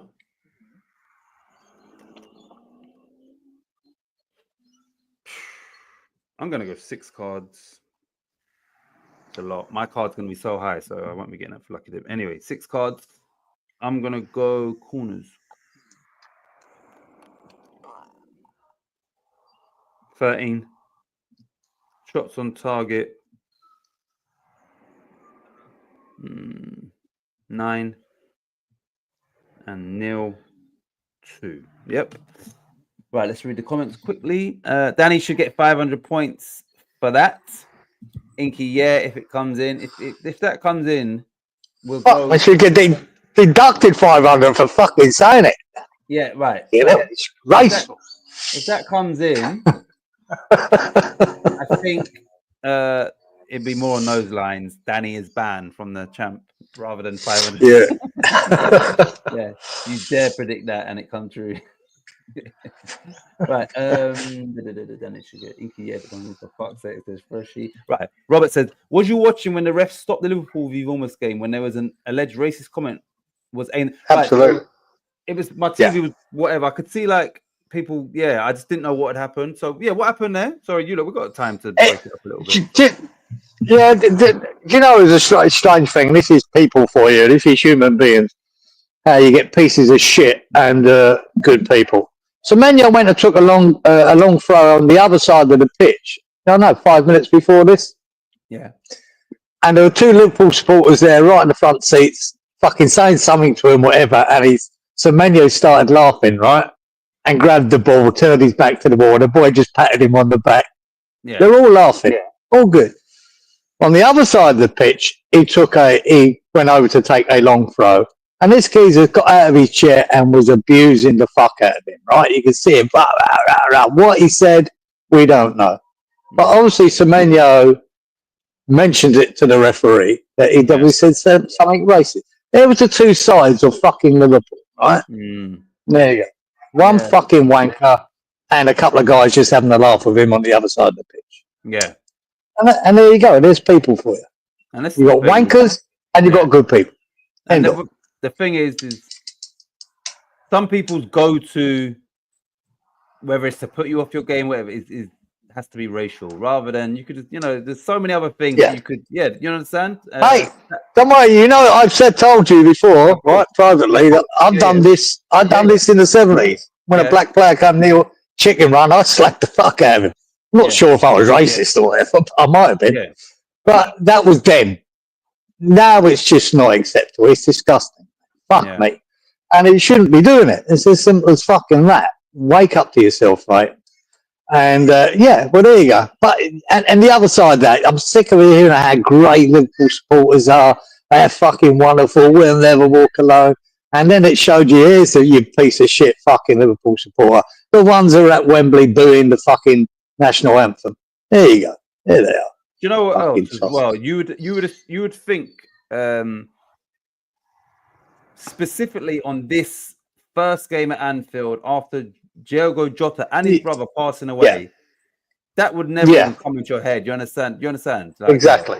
Yeah. Come on. Some people. But you've got fucking morons in the world, geezer, and there they are. Yep. Right, I'm going to give... Oh, no, sorry. I thought I didn't give mine. I did. Let me read the comment. Robert, it was a lad in a wheelchair that did it. So the racial... I see a geezer stand up, go good. Oh, he might have been in a wheelchair, and he stood up. Nothing wrong with a fucker.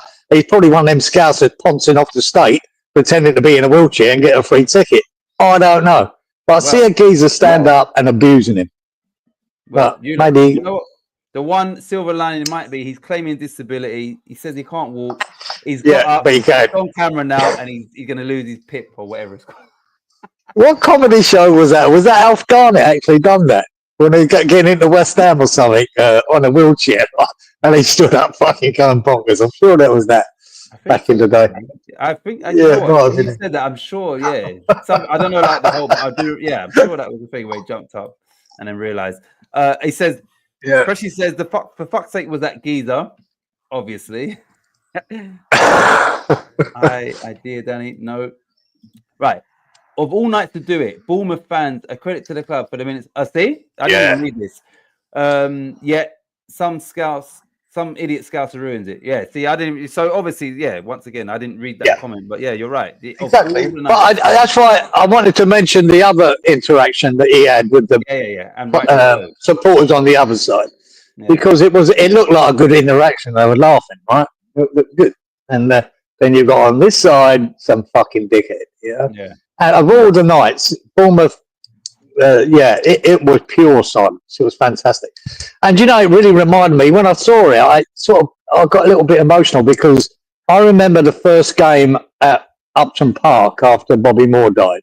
Yeah, and it was that deafening silence when we done that before the game. And I forget. I'm not sure. It might have been Everton. It might have been Everton, the other team supporters. But it brought a lump to my throat then at the game. Because it was definitely silent. It was unreal, and it was a nice moment. It was a really nice moment. So, and there was a bit like that there for that. It's good. Yeah, you just assume that respect is a given. You understand? But obviously, some people it's a given. Yeah. Right. Lawrence says finally, Giza is talking sense. Well, once a year, Lawrence. Once a year, so. Robert says just been announced that one of the Ipswich players is out with an ACL injury. Oh well, never mind. Right, you lot. Next game is Tottenham Hotspur v newly promoted Burnley. Spurs obviously won a trophy. Was very close to winning the Super Cup. They're in the But Champions League didn't. this season. Yeah, didn't. Got some injuries and probably need a couple more players through the door. Done well against PSG, excluding the last bit. You would assume they'll beat Burnley at home, but let's see. It's still, if you look at it as a football point of view, like, especially how Chelsea tore fucking PSG apart in that Club World Cup, they were fantastic on the day. And that same as Spurs here, they really were good against them. You know, against PSG, much for me, the best team around at the moment. And they didn't lose the game, but they lost the penalty shootout. It's still when you look at it in context, it's still a good effort against PSG. Yep. So I think Spurs will be in top 6 this year, guys. I really do. Let's see what these think. Is it all a home banker for these? And right, here we go. Inky 2-0 Spurs. 3-10. Yeah. Inky 3-10. 3-10. Oops. Had a great defensive record last year, Burnley, didn't they? In the Championship. Ridiculous. Conceded 16 goals all season. Yeah, that's crazy. They've lost And Trafford. Championship. Trafford's gone Yeah. back to Man City. I think they lost one of the centre halves as well, and it could be different this year. They've signed Well, Kyle it will be Walker. different. They got Kyle Walker there. Yeah, that was a good signing for him, for Burnley. Right, Danny's gone 3-0 Spurs. Mm-hmm.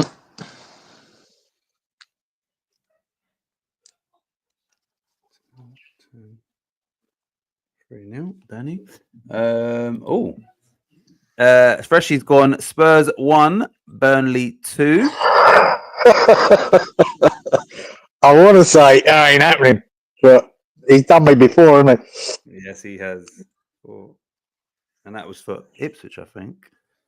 Was it? Yeah, it was Ipswich Spurs. Yeah, yeah, it was Ipswich. They hadn't fucking won a game all year, I don't think, Ipswich. And he picked them to fucking win and got it. Right, Wally has gone 3-0 Spurs.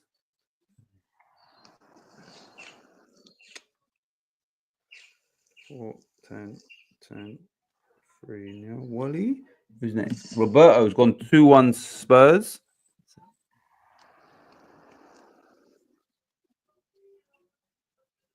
Well, 2-1. Robert. Kudos hat trick, says Danny boy.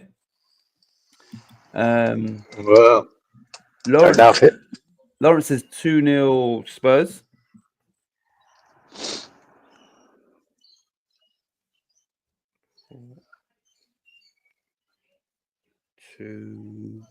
Lawrence. Who's next? Freshie says, someone said last night that PSG had only been back in training for only 6 days before Spurs game. You know what's funny? When Chelsea beat them in the I said to Claire, PSG have got to be tired. You know, they've got to be knackered, yeah. Their season never stopped, Gazer. It never stopped. Yeah, that's it's too much for them. And then obviously Spurs, I just think if it's PSG just before the Champions League final, Spurs are getting ripped to shreds. PSG, you know, maybe a week after that final where they beat Inter Milan, then they're beating Spurs and Chelsea. But I think, yeah, they must be knackered, those Spurs. So, and Spurs still can get over the line. Copy that. Freshie says, copy that, you wanker. Colin has gone Spurs convincing. Spurs 4, Burnley 0. Yeah, it could be that. You never know. It could be that type of game, Cole. It could be Burnley get put to the fucking sword because it's most people's picks for the bottom 20th. Yeah, if you watch people's predictions, so they could get found out. I just don't think they could be that bad. I'm not sure if Spurs are capable of scoring 4 goals. There you go. You go first on this one. Okay. I'm still thinking. I'm gonna go.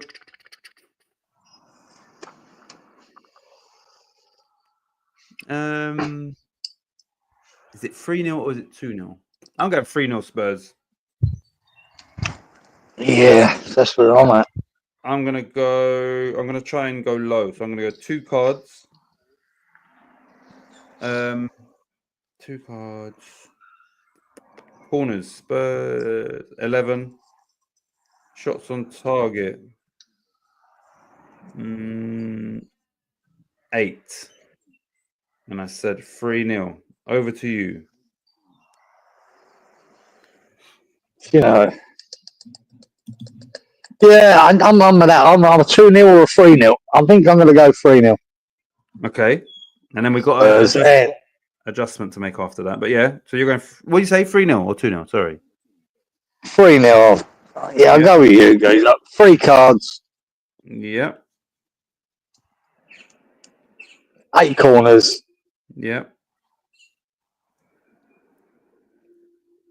8 shots on target.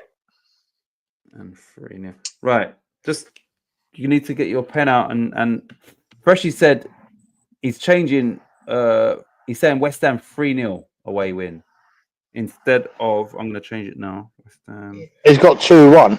Yeah, he's going 3-0 West Ham. I've already written that, guys. I've already written it. I've changed it, Fresh. He's playing a 3-0. 3-0 West Ham, which that would be lovely. I went 2-0, but yeah, 3-0. God. I'd rather the 3-0. That's me not scoring points now. Cheers, Titch. Oh, did I pick the same as you, Danny? Danny. 3-0. Spurs. I'm not even looking. Yeah, and Giza and Wally. I don't even look at what you look at. I just No, I don't. I look at the fixture right now and then think, you know what? Anyway, But I think who's got Iggy 2-0, Lawrence 2-0. That's probably more likely. And yeah. Yeah, Right, next game. This will be interesting to see where both these teams are at this season. That is it? I don't know if it's the same on your one. I've got Wolves v Man City, Giza. Yeah, that's what I got. Right. Sorry. What did Gio say for Spurs v Burnley? Out of interest. Spurs Burnley 2-0. Okay. What did he say? Spurs. What did he say to Wolves Man City? 1-3. 0-2. Oh, 0-2. Okay. Right. So, yeah, like I said, Wolves. They've lost Cunha. They've lost, I think, somebody else as well. I'm trying to. Ait Nori's gone to Man City. They brought in a few players. So, and the manager now, it's a first full season, I think, for him. So it'll be interesting to see where they're at. And Man City, obviously, last season they didn't win anything. So they made some new signings. Kevin De Bruyne is gone. Jack Grealish is gone. So it's like maybe a little reset for Man City. So Definitely that. Yeah. Interesting to see how both teams are in. But that Savinho, I heard might be out the door. I don't know if it happened. They don't want to sell him. Spurs want him though. Oh right, that's what happened. But they don't want to sell. Well, they're saying they don't want to sell. Right, Lawrence is straight in, Giza. He said he's agreed with Gio. He said 0-2.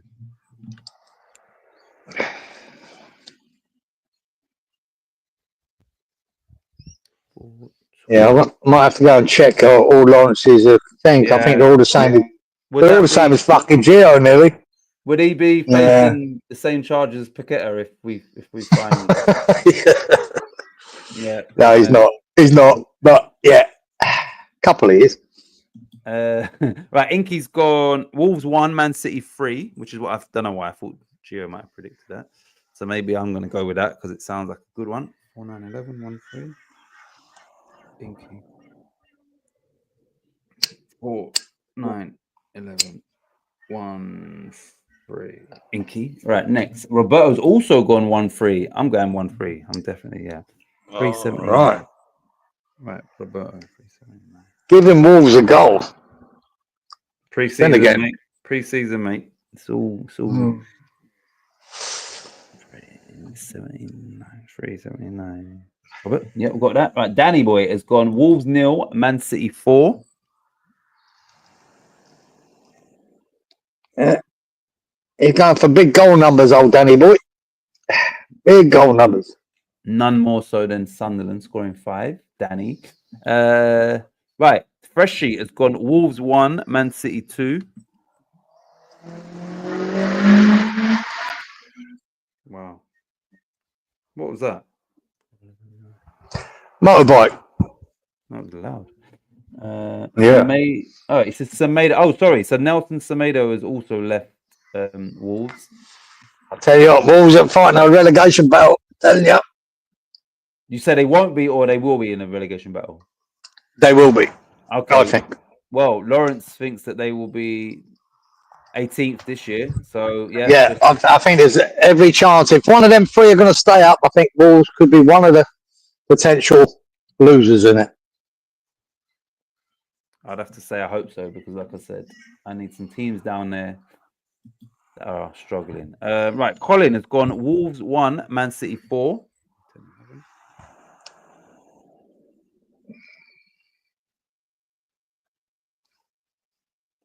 1-4. Walito has gone 1-3. Wally 1-3. Wally, right? I'll go. I'm going 1-3 as well. Only because I said that score as I thought Gio picked that, so I'm going 1-3. I'm gonna go 6 cards. Surely one of these games gonna have a lot of cards. 6 cards. Corners, mostly Man City. I'm gonna go. It's a lot. 14 corners. Shots on target. Wolves 3. Man City will have 7. 10. And I said 1-3. So over to you for Wolves v Man City. Yeah, I'm not giving Wolves a goal because City, they let too many goals in last year. I think they're going to be addressing that. So now I'm going 0. We'll go 2 or 3. 3. Fuck it. 3. 0-3, Haaland with a double. He gets a brace. Haaland. Right. Yep. I'll tell you what, I noticed last year there weren't always that many corners with Man City as much as you'd think. Yeah, I know. There won't be many for Wolves. I'm going to go 8. 8 corners. I'm going to go 8 corners. I'm going to go 4 cards. Yeah.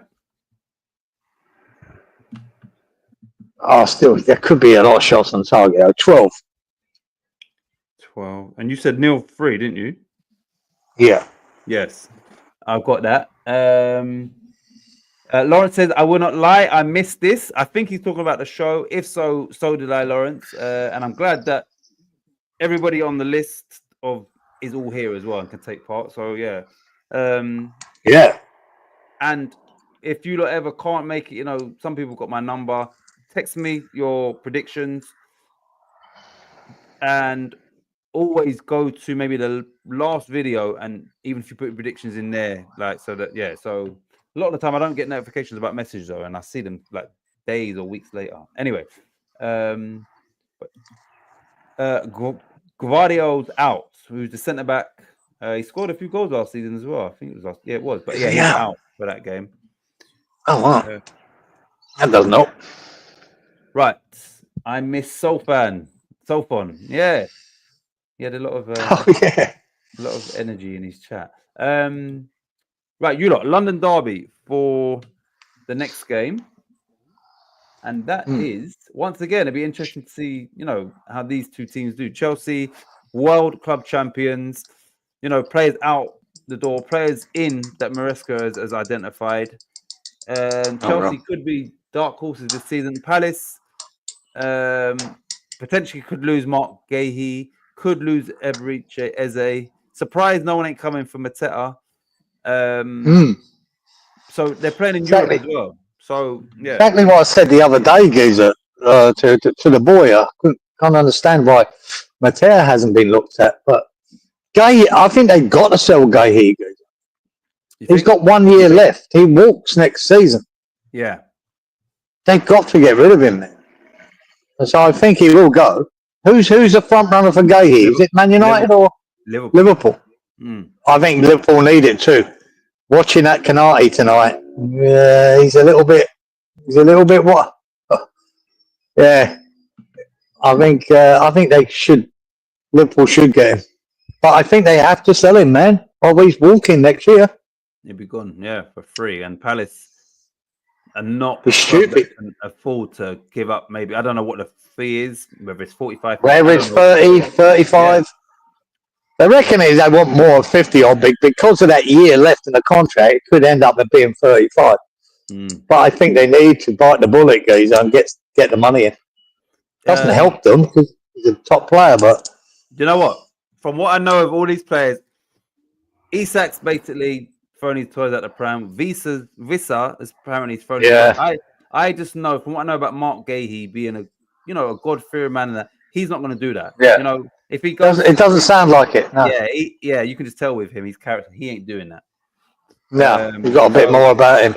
Yeah, sure. yeah, he's not going to do that. But really, yeah, they need to get some sort of transfer fee for him, and as soon as possible, so they can maybe reinvest. Right. So, I missed fresh missed these nut. Lawrence has gone for Chelsea 2, Palace 1. Lawrence.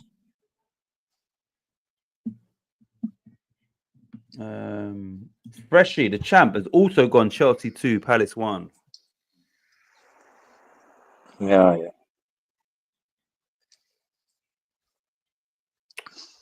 2-1, Freshie. Next up, Roberto's also gone 2-1. Right, we need to do some. Yeah, wankers. Wankers. 4, 6, 11, Robert. 6, 11, 2-1.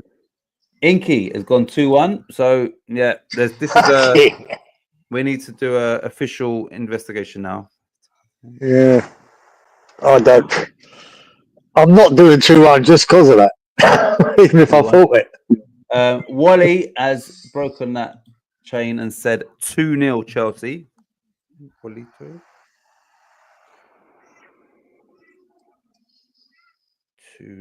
Walito. Who's next? Danny has gone. Chelsea 1, Palace 2. Palace will be on a high. Yeah. Oh, so who's done that? Danny. You know what? To be fair to him, he's just reminded me that they did win the Community Shield, whatever. They did won the FA Cup. FA Cup. So it's not. They knocked Villa out in the semi-final of the FA Cup brilliantly. Yeah, it's not too far-fetched. But I just think Chelsea this season will be a completely different beast. But you never know. 4-10-10. And it is still pre-season. Sort of. Danny, 4-10-10. 1, 2. Group chat. Platinum account holders only. Yeah, we ain't getting him out. Need an update from Solfon's hand situation. He's talking about Anzac. Yeah, we do need. Last week he said Anzac, Robert. Getting better. Definitely getting better. Collins says Chelsea 3, Palace 1. 3-1. Yes, not a bad shout that, Colin, because I'm looking at the freeze for Chelsea in this game, but I think Palace are fucking quite capable of scoring 2. So I'm going to go out on a limb, Gazer. Wait. Before you do that, sorry. Robert said his score was for a different game. It was for Forest Brentford. This is his Chelsea score. Chelsea 2, Palace 1. 6-7-9. That's the same score anyway, but the rest of it's different. Yeah, the rest of it, 6-7-9. Let me change that, Robert. 6-7-9.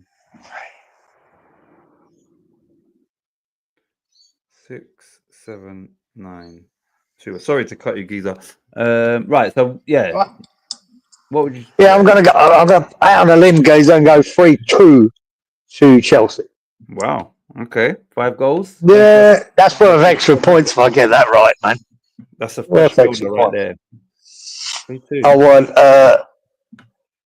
11 corners. Yeah. 9 shots on target. Yeah. And Chelsea Palace Derby 5 cards. Give me 5 cards. And 3-2. That would be a great game. Right. I'm gonna go Chelsea v Palace. We'll go. Hard to write off Palace,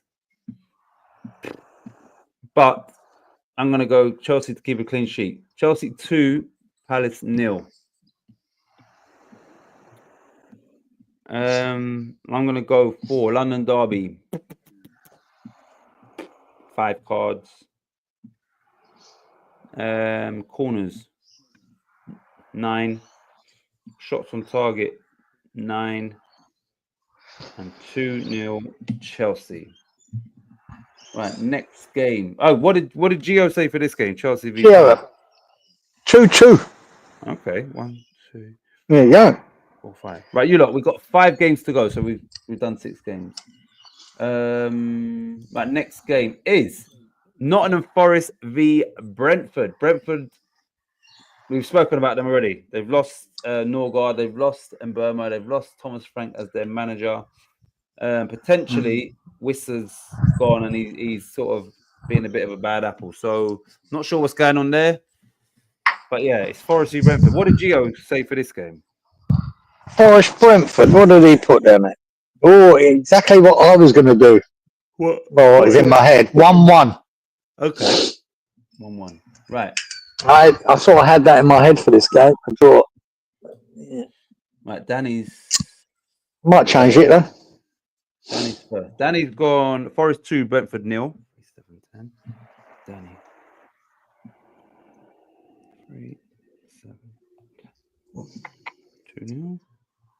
Next is Freshie, the champ. Trees 2, Bees 1. So he's going Forest 2, Brentford 1. It's a fucking lot of 2-1s, geezer. I mean, Freshie's on a 2-1 fucking avalanche here.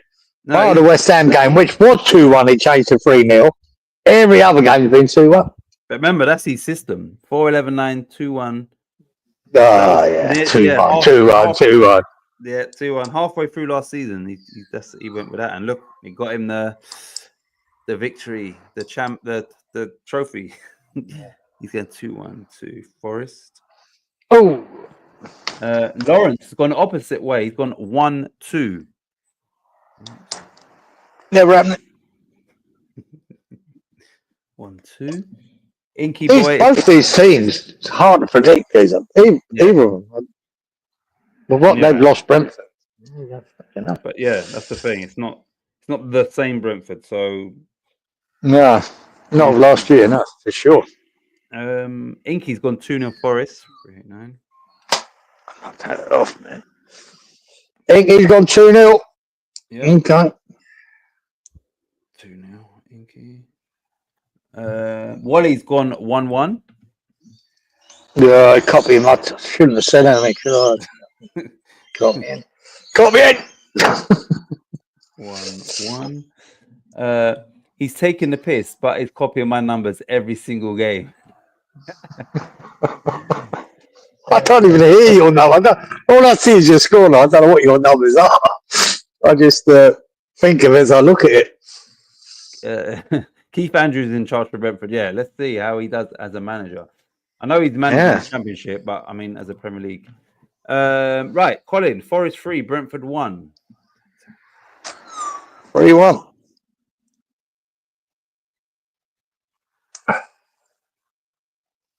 Right, it's Robert. So I need to go back, I think, for Robert. Keith Andrews is a Muppet. So right, I need to find Robert's one because he said that was for this game, I think. One sec. Chelsea, my score was for Forest Brentford. Robert. So Robert, this is Robert's score. 2-1 for Forest. See that airplane? Yeah.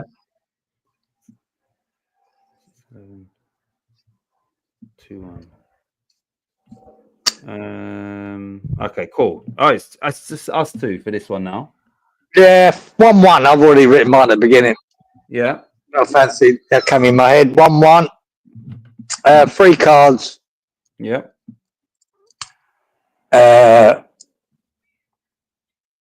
7 corners. Yeah. And shots on target. 7. 1-1. Right. I'm gonna go for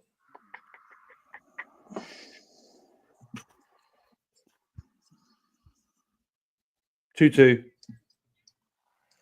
Yep. 2-2. Two.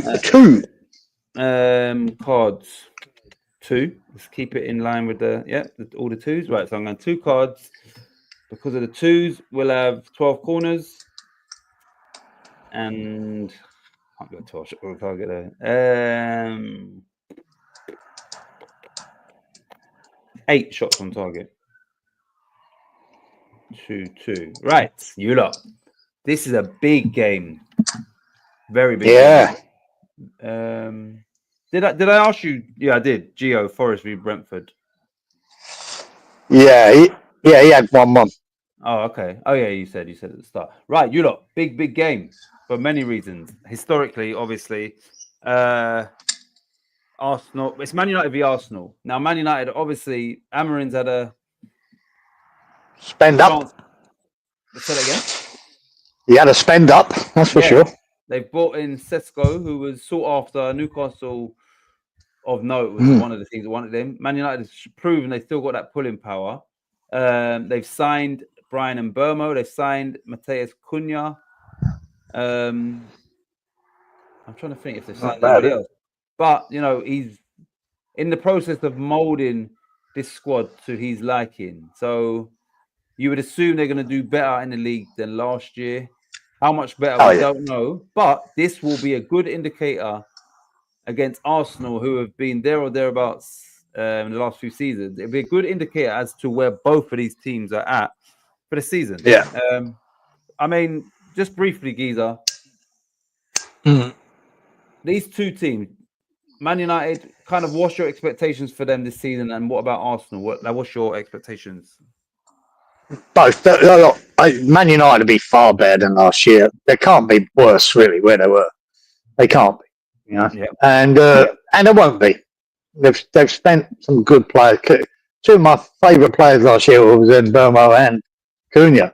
Yeah, they fucking nicked both of them. Then they got this Sesko, which I don't know a lot about. I know he's a good striker, but he will be. But I will say about this game in particular, even when Man United was shit, they turned up against Man City. They turned up against Liverpool, especially at home. They turned up against these teams, and I can see that here as well. This isn't no run in the park for Arsenal. I'll tell you.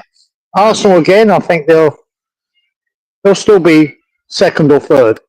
That's where I put Arsenal. Yeah. But no guarantees for that. There's no guarantees for that. I mean, Arsenal could go and win the bloody league. But Man United at home against these big teams, they do, even when they're crap, they seem to be able to turn up and get a result or push them to the end. So, yeah, this game in particular, it's a tough one to pick. Right, let's see what these are. So Inky's first. Inky's gone for Man United 1, Arsenal 2. Inky. 5, 10, yeah. 1, 2. Danny's gone for a 2-2 draw.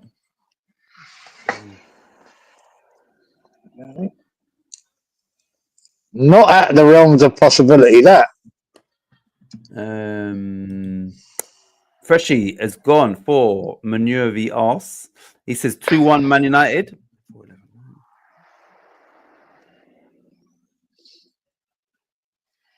Yeah, be honest, I'll be happy with that result. I'd like to see Arsenal on the back foot straight away. We would. Yeah, I'm not too sure about Arsenal for this season. I think I said that last week, but I'm not too sure. Like, I don't think they're going to win the league, and Chelsea is now, I think, another force to challenge for that second. You understand? So I'm not. Yeah, I'm not sure. Yeah, I just agree. See, like the likes of Man United and Chelsea, Villa, Newcastle. I think these teams will decide who wins the league. The games these top teams that you expect to win play against them. Yeah, they're the games you really need to put the points on the board against, because they can take points off any of these top teams. Yeah. So we'll see. Lawrence has gone for Man United 1, Arsenal 2. And Wally has the same score, 1-2 for Walito.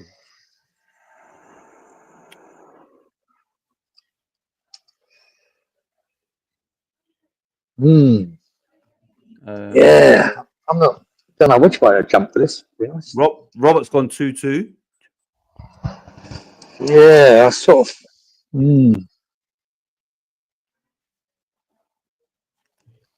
Right. Can Arsenal score 2? Yeah, of course. Colin has said Man United 2. Sorry, Man United 3, Arsenal 2.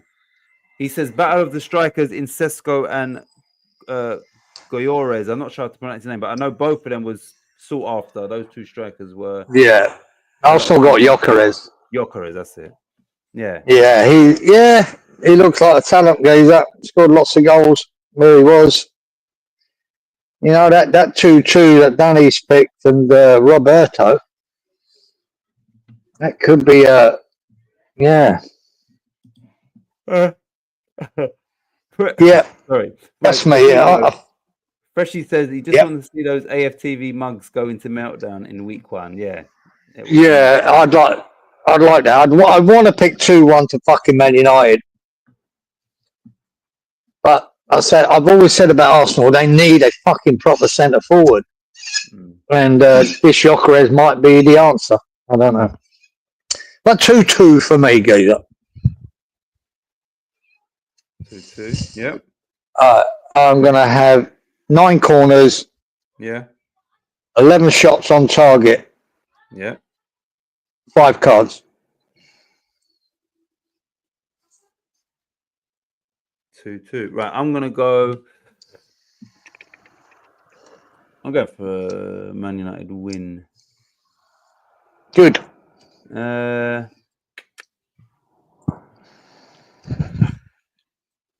don't know how confident in this, but I'm going to go Man United 2, Arsenal 0. 2-0 Man United. That will make up. Yeah. That will make them melt down, that's for sure. Exactly. I'm going to go six cards. Corners. 12. Shots on target.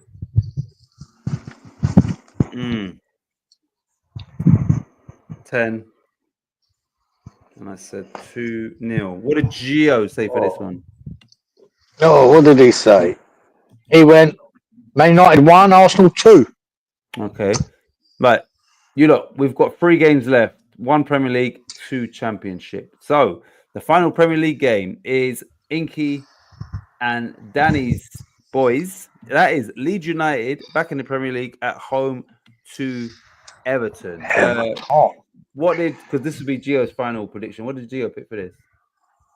He picked a 0-1 win to Everton. Okay. That ain't happening. No. No, not first game back in the Premier League at Ellen Road. No. Here we go. Hold on. Right. Freshie's one was first. Right. Freshie says Leeds 2, Everton 1. Live from the David Dickinson.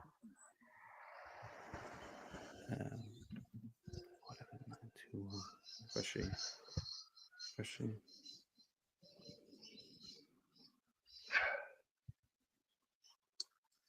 411.9. I know that David Dixon. What show does he do? Which one though? Is that the Everton ground? Or nah, live from the David Dickinson. Oh no. I know who he is. That's the guy that does. Is he Antiques Road? No, what is he? Antiques Roadshow or something like that. I don't get the correlation. Live from the David Dickinson. Well, that was the name of the fucking ground or the stand. Or I thought that was Everton, but could be wrong. No, it's at Leeds. Right. Lawrence has said 0-2. 411. Lawrence 0-2. Ooh. Yeah, we should be going 5-0 to Everton, shouldn't we? Out of Danny's pick. 1 sec. I'll get back to Inky's. Yeah, exactly. Hang on, I might have to switch out, get out of the sun, man. Much as I don't want to get out of the sun because it's nice and warm, it's not good for the camera. Right. Oh, yeah, fuck up. comes the wind. Danny's gone 1-1.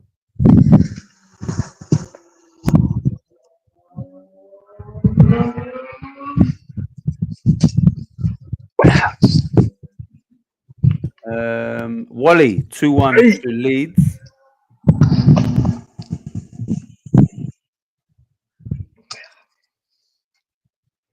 Right, just to confirm, bargain hunt David Dickinson. Bargain Everton ground is the Hill Dickinson. Yeah, so that is. Yeah, I thought I heard that. I've seen drone footage of them building that stadium. Looks rather nice. It's not a bad stadium they've built there. See if they'll struggle with it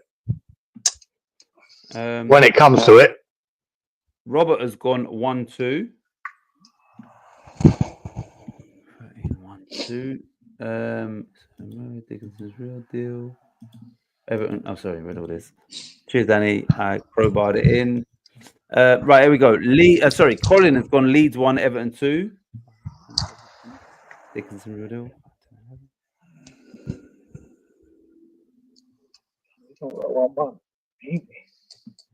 1-2 for Colin. Just us two again. What's Inky's? I missed Inky's for some reason. Oh no, sorry. Yeah, Inky. Remember, he don't pick. I'll pick. He'll be the same as me. Right. Freshie says, "Got to admit it. The Everton ground does look pucker." Yeah, it looks good, man. Let's see. Yeah. Let's see if their football matches it. Do you want me to go? Yeah. Go on. Right, the score will be me and Inky. So I'm going to go for. I think this is going to be one of those pre-season sort of scores. I'm going to go Leeds 3, Everton. Is it 0 or 1? 1. 3-1 to Leeds. Okay. Right, I'm going to go for 3 cards. Corners 7. And in response to your question, it'd probably be Jordan Pickford who gets the first yellow card for holding the ball too long. That was my sort of pick, Bizzer. When I thought about it the other day, Pickford's a good shout. It's only now that I'm on Everton, him. Yeah, he would be the standout candidate for me. Shots on target. I'm gonna go 12. I think Leeds are going to be on it for this game, and I said 3-1. So over to you for Leeds v Everton.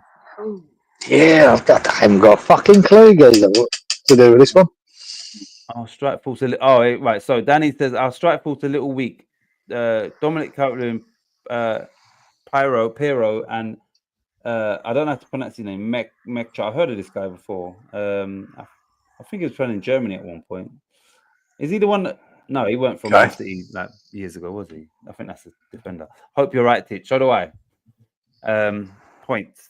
What are you saying, Giza? Right, I'm going. Oh, Danny done us. You're getting it. I'm Leeds 1, Everton 2. Payback, eye for an eye and all that. Grealish scores his first goal. I forgot about him. Anyway, yeah, 1-2. 1-2, mate. I think there could be a little bit of niggle in this too. 5 cards. Yep.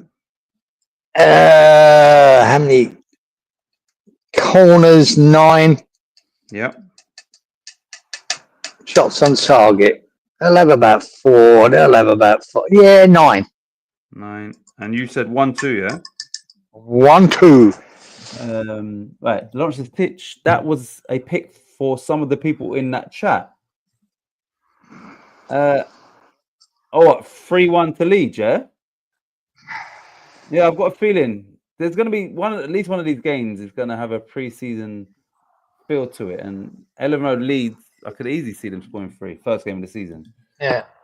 Then I've got Leeds. I knew it. Gio's was Leeds 0, Everton 1. Surprising. Okay. There you go. Could be a low-scoring game too. But, I thought so, Danny. That guy was from the City Academy. I don't know how to pronounce his name. Oh, rapid. One sec. I saw Piero against Milan. He's got very quick feet and not afraid to take a snapshot.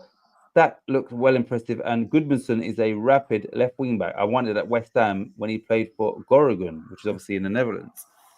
So sounds like they've made some good signings.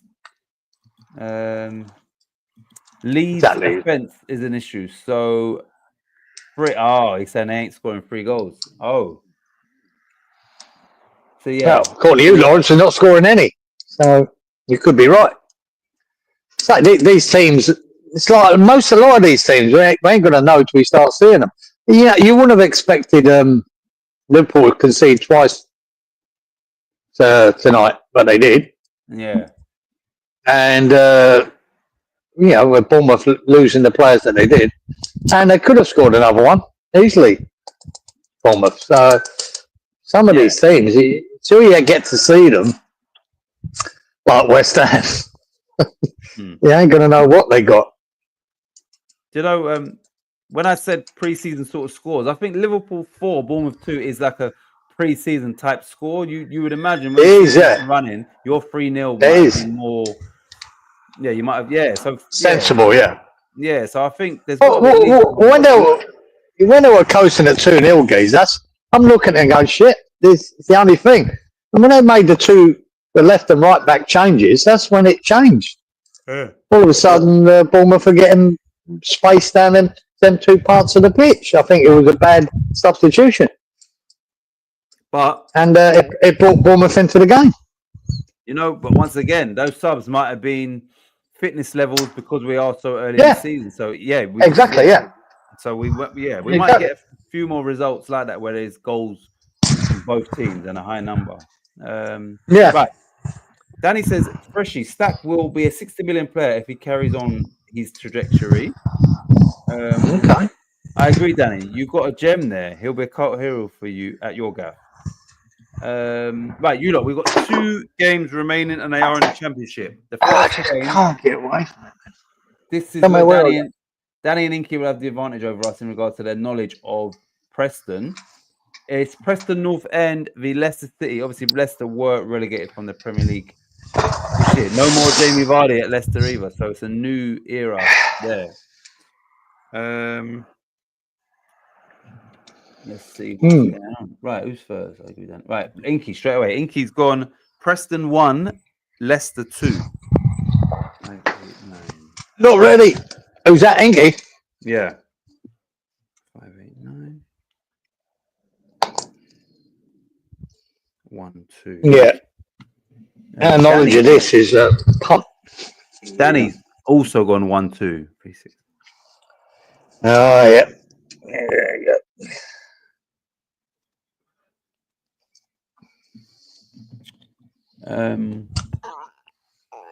Who's next? The champ says Preston 2, Leicester 1. He says there's no more Vardy party. Mate. Party's over, mate. 411 fresh.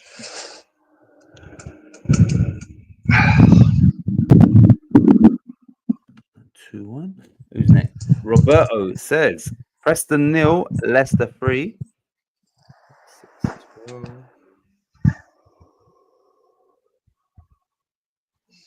6, 12.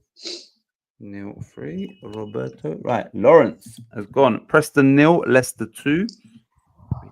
10. Who is their new manager? Because obviously Van Nistelrooy is not there. Who's the manager of Leicester now?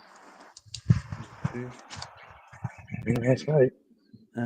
Wally says 1, 2. So Preston 1, Leicester 2.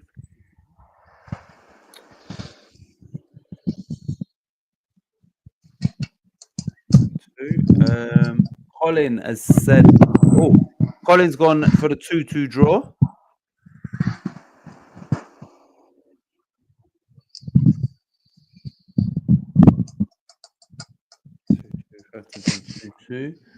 Ex-QPR manager, now okay, he's now the manager of Leicester. I think I saw that somewhere, but yeah, the name didn't ring any bells, but I don't even know what his name is. Oh, here we go. Marty Fuentes. I don't know if it's Fuentes, got a CI at the front of it. How would you pronounce that? Would it be Fuentes or that CNI is not silent? Cluentes? Mm-hmm. Fuentes. Don't know if that's I or L. He says, Lawrence, sorry, Freshie says Dave Sexton's the manager, the new manager. Been a while. Been a while since I heard that name. Jesus Christ. Dave Sexton. Yeah. Was Dave Sexton Sunderland manager before or no? Or Everton? One of those two teams. Sexton. Everton. Wasn't he at Chelsea at one stage? I've heard his Dave name. Sexton? I'm trying to think which club he was manager of. Right. Pronounce. Oh, Cifuentes. Cifuentes. God. And then Freshie's pronunciation is Cifuentes. Yeah, he's broken it down. Cifuentes. Cifuentes. Robert says Dave Webb. Right, Dave Webb. That was Chelsea. Chelsea. Sorry, Preston v Leicester. Yeah, well, I don't know. Oh, fuck if I know, guys. I'm just going to go for a 1-1 draw. 1-1 draw. Yeah. 8 shots on target. 8 corners. Yeah. With cards, fuck knows. 4. Go for the generic 4. Wouldn't have a clue. And you said 1-1, did you? Yeah. Right. Without looking at their one previous fixture, I'm not going to do that. I don't know what either team done. I'm going to go for Preston 2-1. 2-1 to Preston. We will have 4 cards, 7 corners, and 7 shots on target. 2-1 Preston. Right, you lot into the final game. Preston. Oh no, just avoided relegation last year. I didn't even know. I didn't even know what they'd done first game either. But fucking someone could have said that before. yeah, they're gonna win 2-1. Trust me. Danny told us after we put our scores in. Yeah, sneaky fucker. Right, last game, you lot. It was a Premier League fixture last season. Ipswich v Southampton. They've lost Amari Hutchinson, according to, I think, Danny in the chat today, or somebody put that in. And somebody else is missing with an ACL injury. That's for Ipswich. Southampton, so far, have held on to Diblin and Mateus. Or, yeah, the one at West Ham after. So Fernandez, that's it. Sorry. Yeah, so once again, it's a bit of a guesswork on this one, I think, even though they were Premier League last season, sorry. Right. Yeah. Right. Danny's first. Danny has gone for a 0-0 draw. Hey, Right. like it. Look at Danny's stats and you'll see how underwhelmed he is by this match or his expectations. Danny. All right, hang on. Oh, I've got to get sorted again. 0-0, Danny. Yeah, start with that and then see what's he got. Jesus Christ. Fucking hell. It's going to be a dull game, isn't it? So his collective stats for that is 11 in total. Yeah. It's not going to be that dull, Danny. I've got to say that.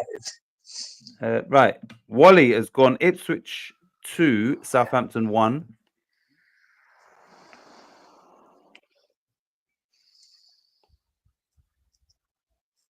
Two-one. 2-1 for Walito.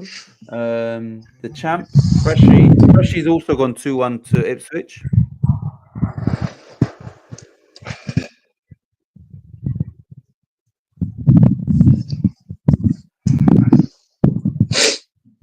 Lawrence, he's back in Southampton. He says Ipswich 0, Southampton 2.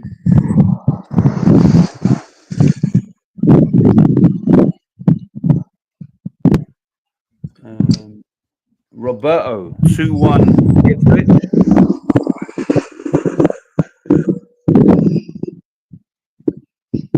One.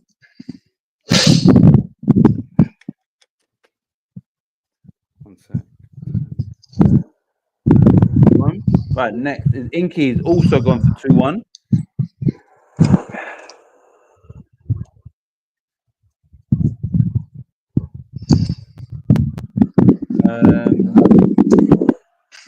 It says platinum account holders on the money again.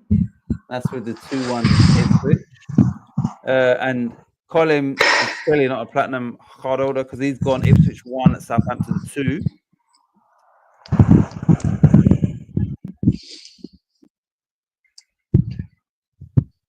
And Geezer, I'll go first so you can sort of wrap up the end of the predictions. I'm gonna go.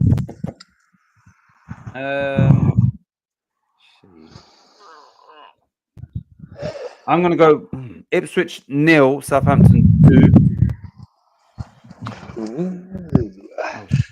I'm gonna go for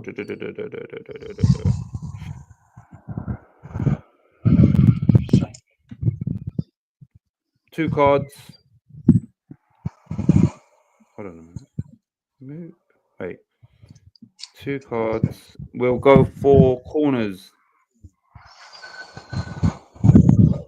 9. Shots on target. 8. And I said 0-2. So Geezer, over 2 for the last new season predictions. Yeah, I'm going with you, son. And Lawrence. 0-2. Southampton. I'll tell you what, I was watching some of them Carabao Cup highlights and then some games. Yeah. The thing I did make a note there, mate. There were 2 free kicks, one by a boy called Manning at Southampton. Absolute screamer. Yeah. And a geezer called Twine from Birmingham City. 2 absolutely fabulous free kicks. So I'm picking Ipswich 0, Southampton 2 for Manning to score another free kick. Okay. There you go.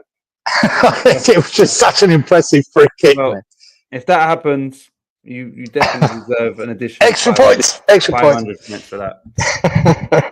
Yeah, 8 shots on target. Guys, 8 shots target, 8 corners, 3 cards.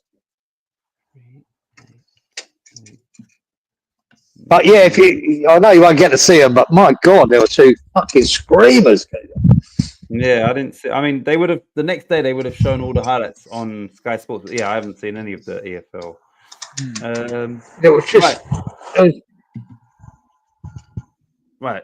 Let me get to the few comments quickly. Thanks for everybody taking part as well. Even though these are first round over. Yeah. So Danny's picked those 2 for automatic promotion: Ipswich and Southampton. Geezer's got woolly jumper and big coat on. Must be only in the mid-20s, says Inky Boy. It's about it, right, Inky? Well, it isn't yet, but it'll end up getting up to 22 today. Yeah. So Ryan Manning, left back, or Scott Twine, maybe the left back. But yeah, that's Ryan Manning. Is that who it is, Danny? Fuck me, both of them. Fucking 2 brilliant free kicks. Fucking everyone, you'd be proud of them, you know. But yeah, is he a left back, Ryan Manning? Is that what he is? Yeah, I think that. Yeah, he's a left back, I believe. Right, let me remove this. Right, Geezer, any sort of final words before we end the stream? Like I said, before Geezer ends off I'm going to try and keep the stream down to roughly 2 hours in future. So yeah, I mean, today I knew we could sort of speak for bits or whatever, but yeah, I'm going to try and monitor the time. But anyway, Geezer, any final thoughts going into we can. No, next week we can do a 5-minute little chat and then get straight into it, can't we? Because we've got to do both. Yeah.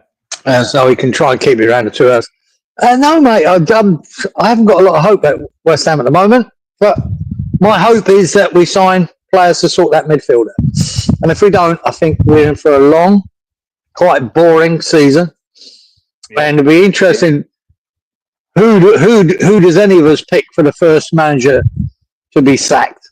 I find that an interesting question because I look at some of these teams there, and I look at Man United. See, Amorim has a really bad start for 6 games.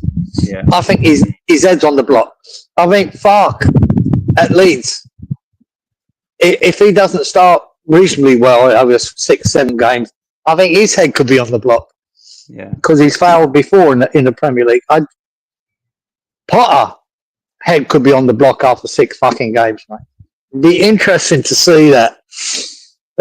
Who comes under the most pressure as a manager after about 6-7 games? Yeah. Well, we can revisit that. One sec. I will be the champ for the first week anyway, guys. There's Colin, Fighting Talk. That Keith Andrews or Amarin first managed. Right, you lot, I'll tell you what we do. And Giza or the chat, you probably have to remind me. After 5 games, Yeah. then we will ask everybody who we feel now is the first to be sacked. So we'll give it 5 games or 6 games. What do you think? 5 or 6 games? Yeah, about 6. I mean, normally I like to give a manager 10 games. But yeah, they But might I just think in this this Premier League season, after 6 games, there's going to be people under a lot of pressure. There's going to be a few managers under pressure. Yep. Yeah. There's certain ones that won't be, but there will be a few that will be. I think Potter could be one of them if he doesn't get players in between now and the 1st September. I think he's going to be under pressure. Fuck knows who we'd bring in. That's my worry with that. I don't want to fuck Potter off and bring another donut in, which I expect Sullivan probably would do. But I do believe at Leeds, I think there's more pressure at Leeds than there is Sunderland and Burnley. Yeah. Because of the. I think they need to have a reasonable start, for him not to come under the pump. Amarim the same. I think Man United, with all the money they've just gone and spent, and the players they've brought in, they need a decent start after 5 or 6 games. So we can look at it at 5 or 6 games and see who everyone thinks. Lawrence is 6, which I think is probably realistic. I just hope that nobody gets sacked, after 5 games. Where they've lost all 5. But realistically, 6, we should be fine to get through 6 games. And everybody's intact. Man. Yeah, Scott Parker's good at getting sacked, though, isn't he? Yeah, so we're doing it after the stream after the 6th game is played. When we're here, we then ask everybody who we think is the first to be sacked. Right, Danny says our first 4 games are Everton at home, Arsenal away, Newcastle at home, Fulham away. Okay. That's Leeds. They got you. Yeah, not easy, Danny. Not easy, man. Well, 2 of them are very tough. There you go. I feel Potter will under pressure myself. Maybe foul under pressure. You might mean. I think if you get to that 10th game, Geezer, I think you need to be. If you're talking about the 3 promoted teams, especially, they need to be on 11, 12 points. After if you 10 games, if you can average a point a game. You're going to be safe through the season. Yeah. But you need to be up there. You can't be on 4 and 5. Definitely not after 10 games. Yeah, that's woeful. You know what I mean? That 10 games, if you're averaging a point a game, even though it's not great, but you see how many points would have kept you up last year. Fuck me, it was in the 20s, wasn't it? I think so. In the late 20s. Pretty sure it fucking was. I don't know if you even needed 30 points last year to stay up. Yeah, I can't think what the team in 17th had. But yeah, we'll have to look at that. Yeah, we'll have to look at that. Okay, because I do believe 30 odd, 35 points definitely keeps you up. So yeah, that would have done last season definitely. I think it'll be more competitive this season. So yeah, maybe that figure might go up a little bit. I don't know. But obviously, only time will tell. You lot. Yep. Much appreciated. Glad that we're back. Have a good week and all that. Good luck, West Ham. Obviously, good luck, Leeds. And we will see you all next Friday at 10 p.m. Ciao. See you later, chaps. Nuno outside bet for first second. Their chairman is mental. Nuno. Yeah, see, it's not a bad call either. He is mental. Oh, and they could be in for a tough start. Could be. Nice one, Fresh. You lot, we will see you all next week. Later. See ya.